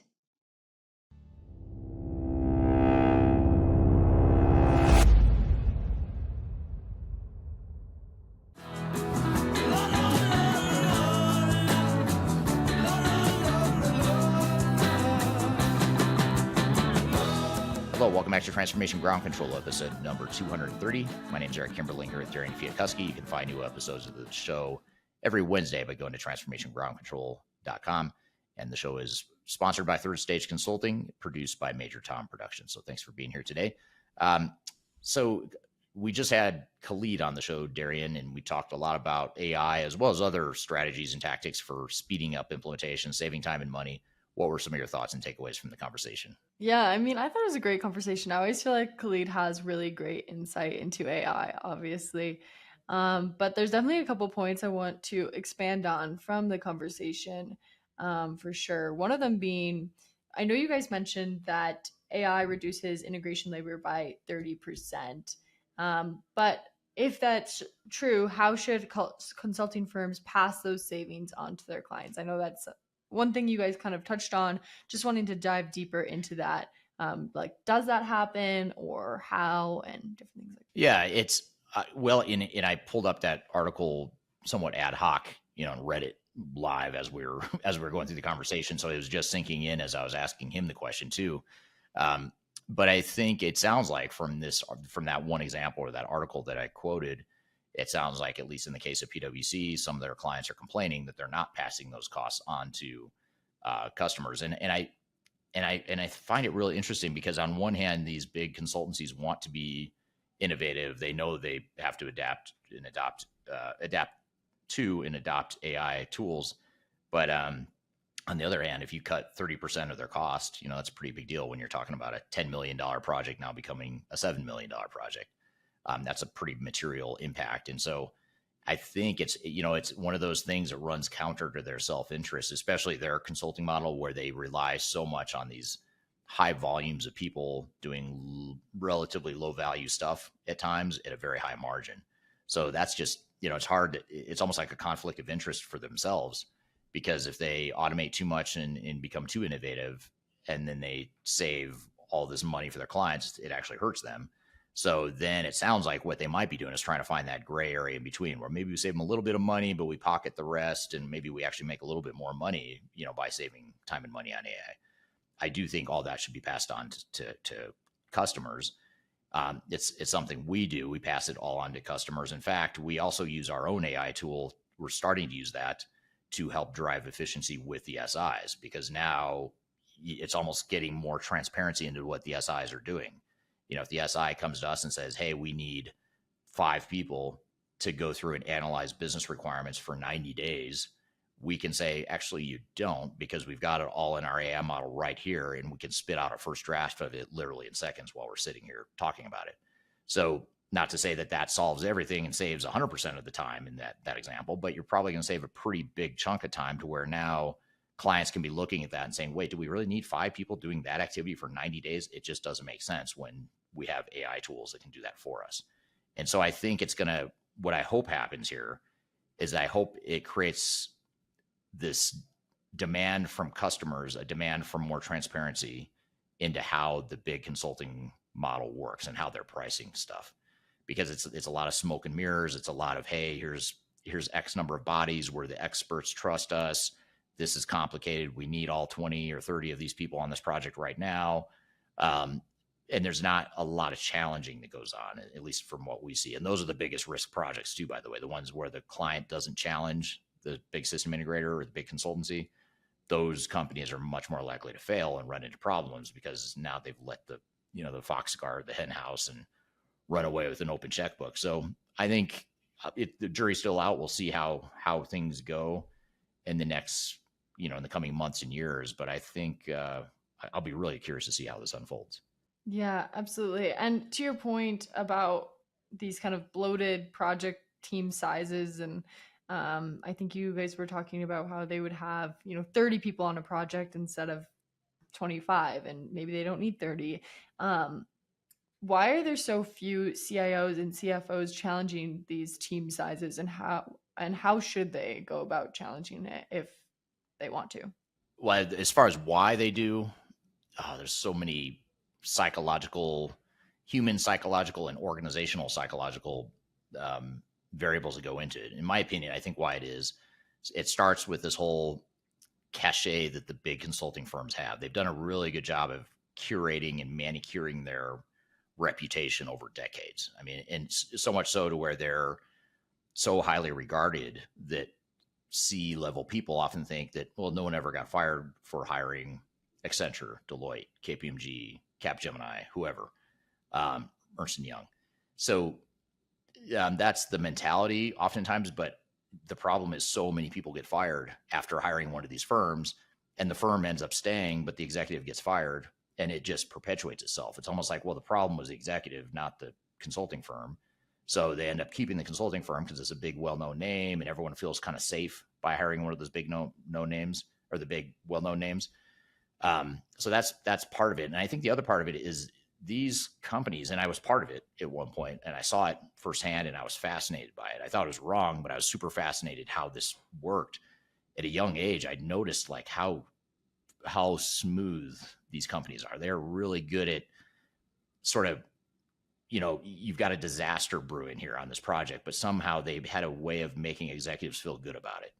Like it's this weird dynamic I can't explain, but like I would be on these projects where we're way over budget, way over time, and somehow the executives leave happy, feeling warm, fuzzy feelings because, the executives, the partners took them out to play golf and reassured them everything's fine, talked about all the big fancy clients that they're doing work with and everything's going to be fine here.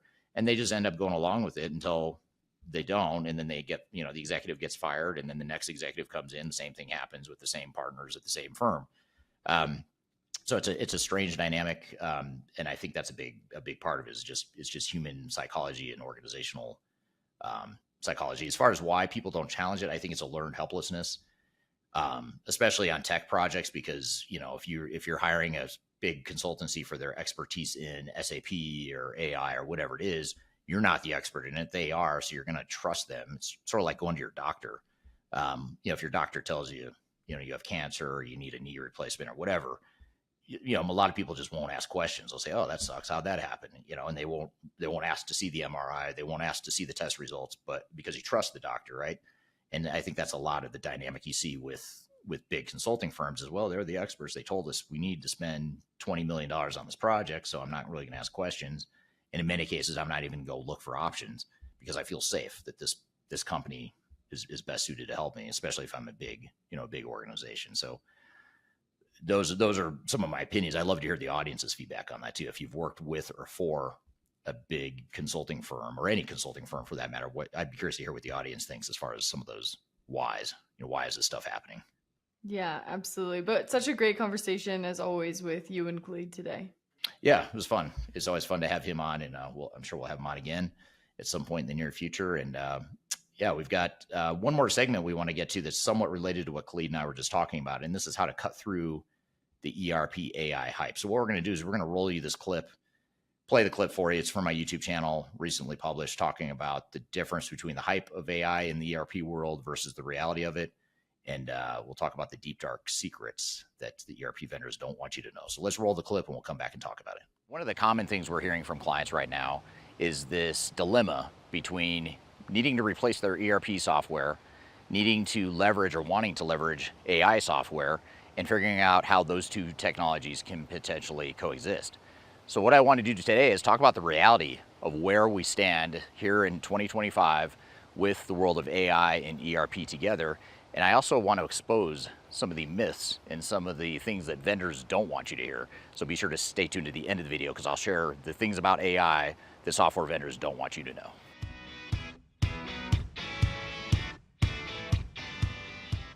One of the most common questions we get from clients that are asking our team to help them with the evaluation and selection process of new technologies, one of the common questions we get is this whole AI embedded in ERP thing real? Is it all hype? Are companies actually using AI? Do ERP vendors actually have AI capabilities?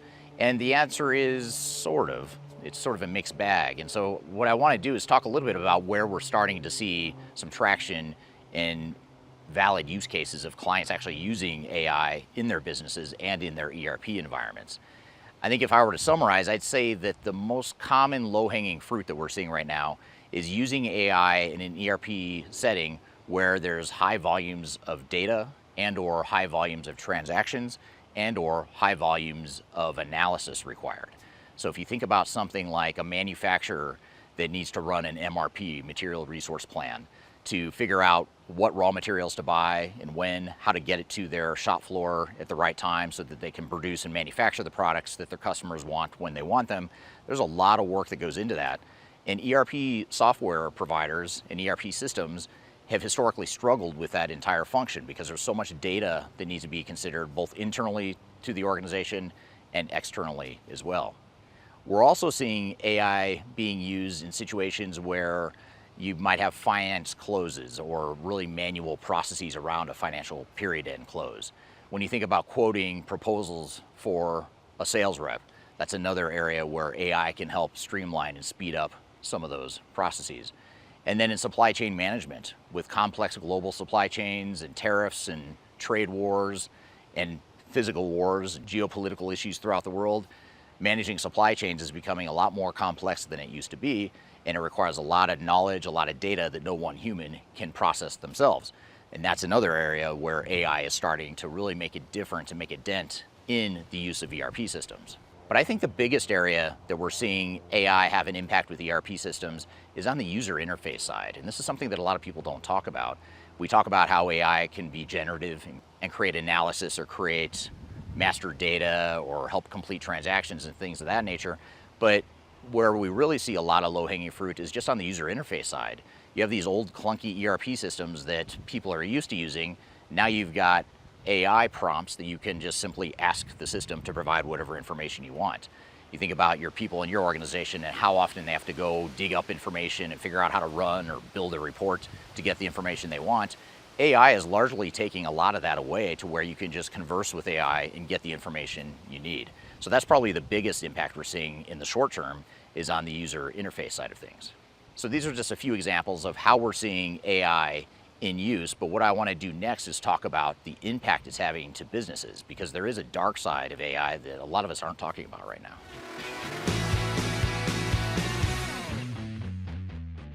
So for as cool as AI is, and for all the potential it has from a technological perspective, there's some really bad news I want to share with you, and I'm sorry to be the bearer of bad news, but that is that it's going to disrupt and impact your people in a potentially negative way in the short term, in a way that you've never seen before.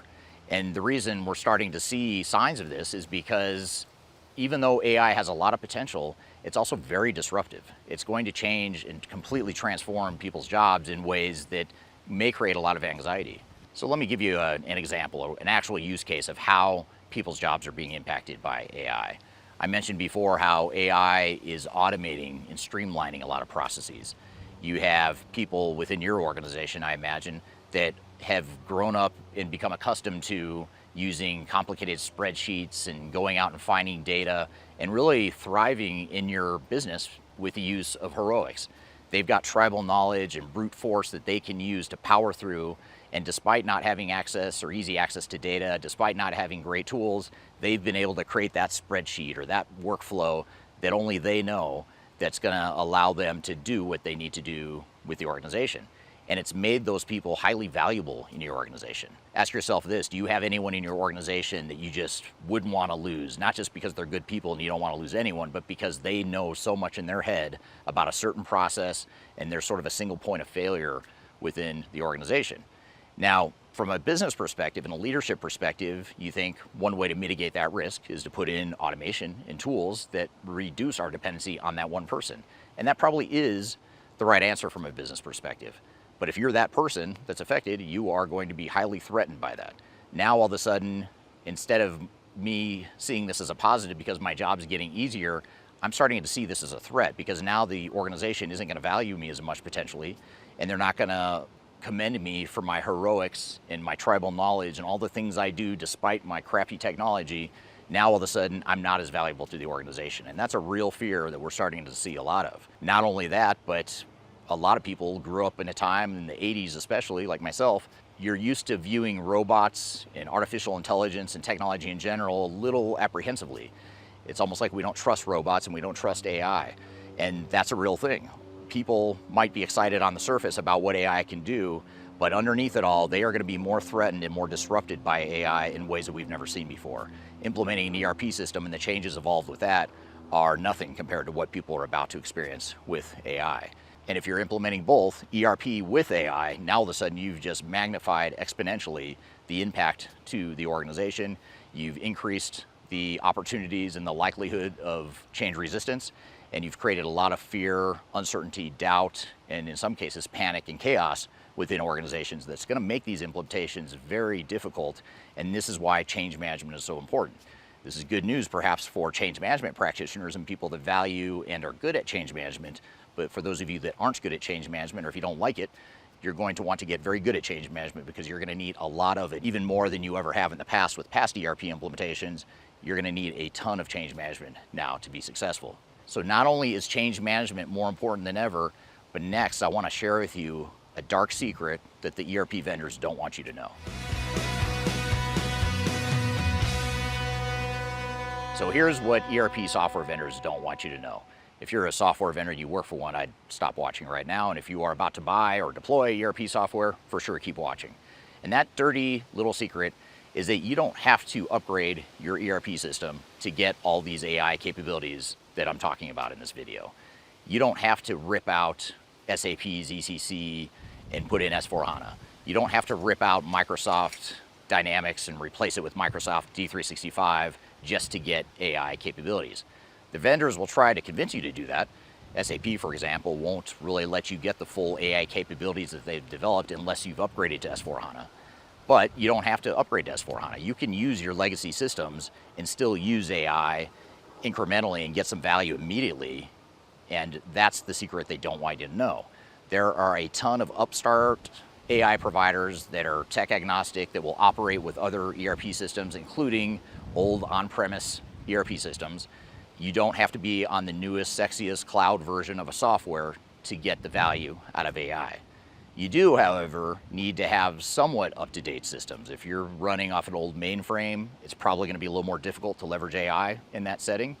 But if you're on a 10 or 15 or 20-year-old on-premise system that's web-based, you're probably going to be able to leverage AI in some way to get some value out of that. And if you think about it, what the vendors want you to do is they want you to go through this big, long, painful ERP implementation before you ever get the value from AI. And what happens if you have trouble or it takes forever for you to deploy that ERP system, which happens a lot. A lot of projects go over budget, take longer than expected, and then what? Do you just put off the need or the want for AI? I'd say that's not a good idea. And I think that AI on its own, standalone AI solutions are going to deliver a lot more business value and ROI than an ERP system embedded with AI, especially if you've got an ERP system that's not broken. If it's an old legacy system that's been around for 10 or 20 years, may not be perfect, but if it works good enough, and the real value is going to come from putting some AI agents in place and some generative AI tools to arm your team with better tools within their current environment, that's going to give you more immediate value. It's going to cost you less. It's going to be less risk. It's going to be less disruption to your people. So there's a whole host of reasons why you might want to consider, as part of your digital strategy and roadmap, how to get immediate value out of AI without necessarily needing to go through a big, massive ERP overhaul or a big, massive, expensive digital transformation. Now, you may want to do that. If that's your strategy and that's what you're planning to do all along, then by all means do it. But if you're feeling the pressure of wanting to leverage AI and the only way you feel like you can do it is if you spend millions of dollars on a new ERP system, I'd rethink that and challenge that assumption. And again, the software vendor industry in the ERP space, CRM space, supply chain solution space, they're probably going to tell you you need to upgrade to their ERP system to really get the full value of AI, but that's also going to cost you a lot of time, money, and risk as well. So I hope this has provided you some thoughts around how to think about AI in the context of ERP. I encourage you to download two guides that will help you in your decision making here. One is going to be our digital transformation report. It's a report we publish each year, and it covers a number of trends and best practices, independent software reviews, and rankings that will help you through your evaluation and digital strategy planning process. You can download that by scanning the QR code right here or go to the links below. You can also download our guide to AI strategy and implementation. And in this guide, you'll learn about how you can identify opportunities for AI within your organization and how you can embed AI into your overall digital strategy, whether it's part of an ERP implementation or whether it's on its own. You can find that by scanning the QR code or go to the links below. So that was a clip from my YouTube channel where I talk about cutting through the ERP AI hype. What were some of your thoughts and takeaways, Darian? Yeah, another great video for sure. Just AI in general, I feel like there's so much we could talk about. We could probably talk about every week, but overall, I thought that it was really interesting. But I do have some follow-up questions from it. One specifically is, in the video, you said that the AI conversation in ERP is sort of a mixed bag. So is AI actually being used inside ERP systems in 2025, or are vendors just slapping AI labels on old features? So yeah, it's a little bit of both. I mean, I think most of them are actually embedding real AI tools in their software, but I think in other cases, they're either renaming something that already existed AI, or because it had some sort of AI-ish sort of function like machine learning. Like an algorithm. Yeah, algorithms have been around forever. That's not necessarily just limited to AI, but if they have an algorithm that runs a production plan, for how to schedule jobs on the shop floor, now they can call it AI-driven, production planning. And when in reality, maybe it was the same as it's always been. But now that you called it AI, it sounds more sophisticated. It sounds more innovative. But having said that, I mean, some vendors are doing a bit of that, but most of them are investing pretty heavily in AI. They've got AI teams, and they legitimately are building AI capabilities for the most part. I just think that in many cases it's overhyped, and it's creating a false perception that you need the ERP vendor to get those AI capabilities when you absolutely don't. Got it. Yeah, and another thing I like that you said as well was you said that AI, even more than ERP, is going to be disruptive to people and organizations. Can you explain exactly what you meant by that? Yeah, so there's two layers or two dimensions of that disruption that I think AI will have. One is going to be in a positive light overall, which is disrupting in terms of rethinking how we run our business, how we can be more efficient, more effective, how we can do more with the same amount of people without necessarily having to hire a bunch of labor to continue scaling or growing our company.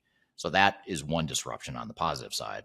But on the negative side, the disruption is very significant for employees.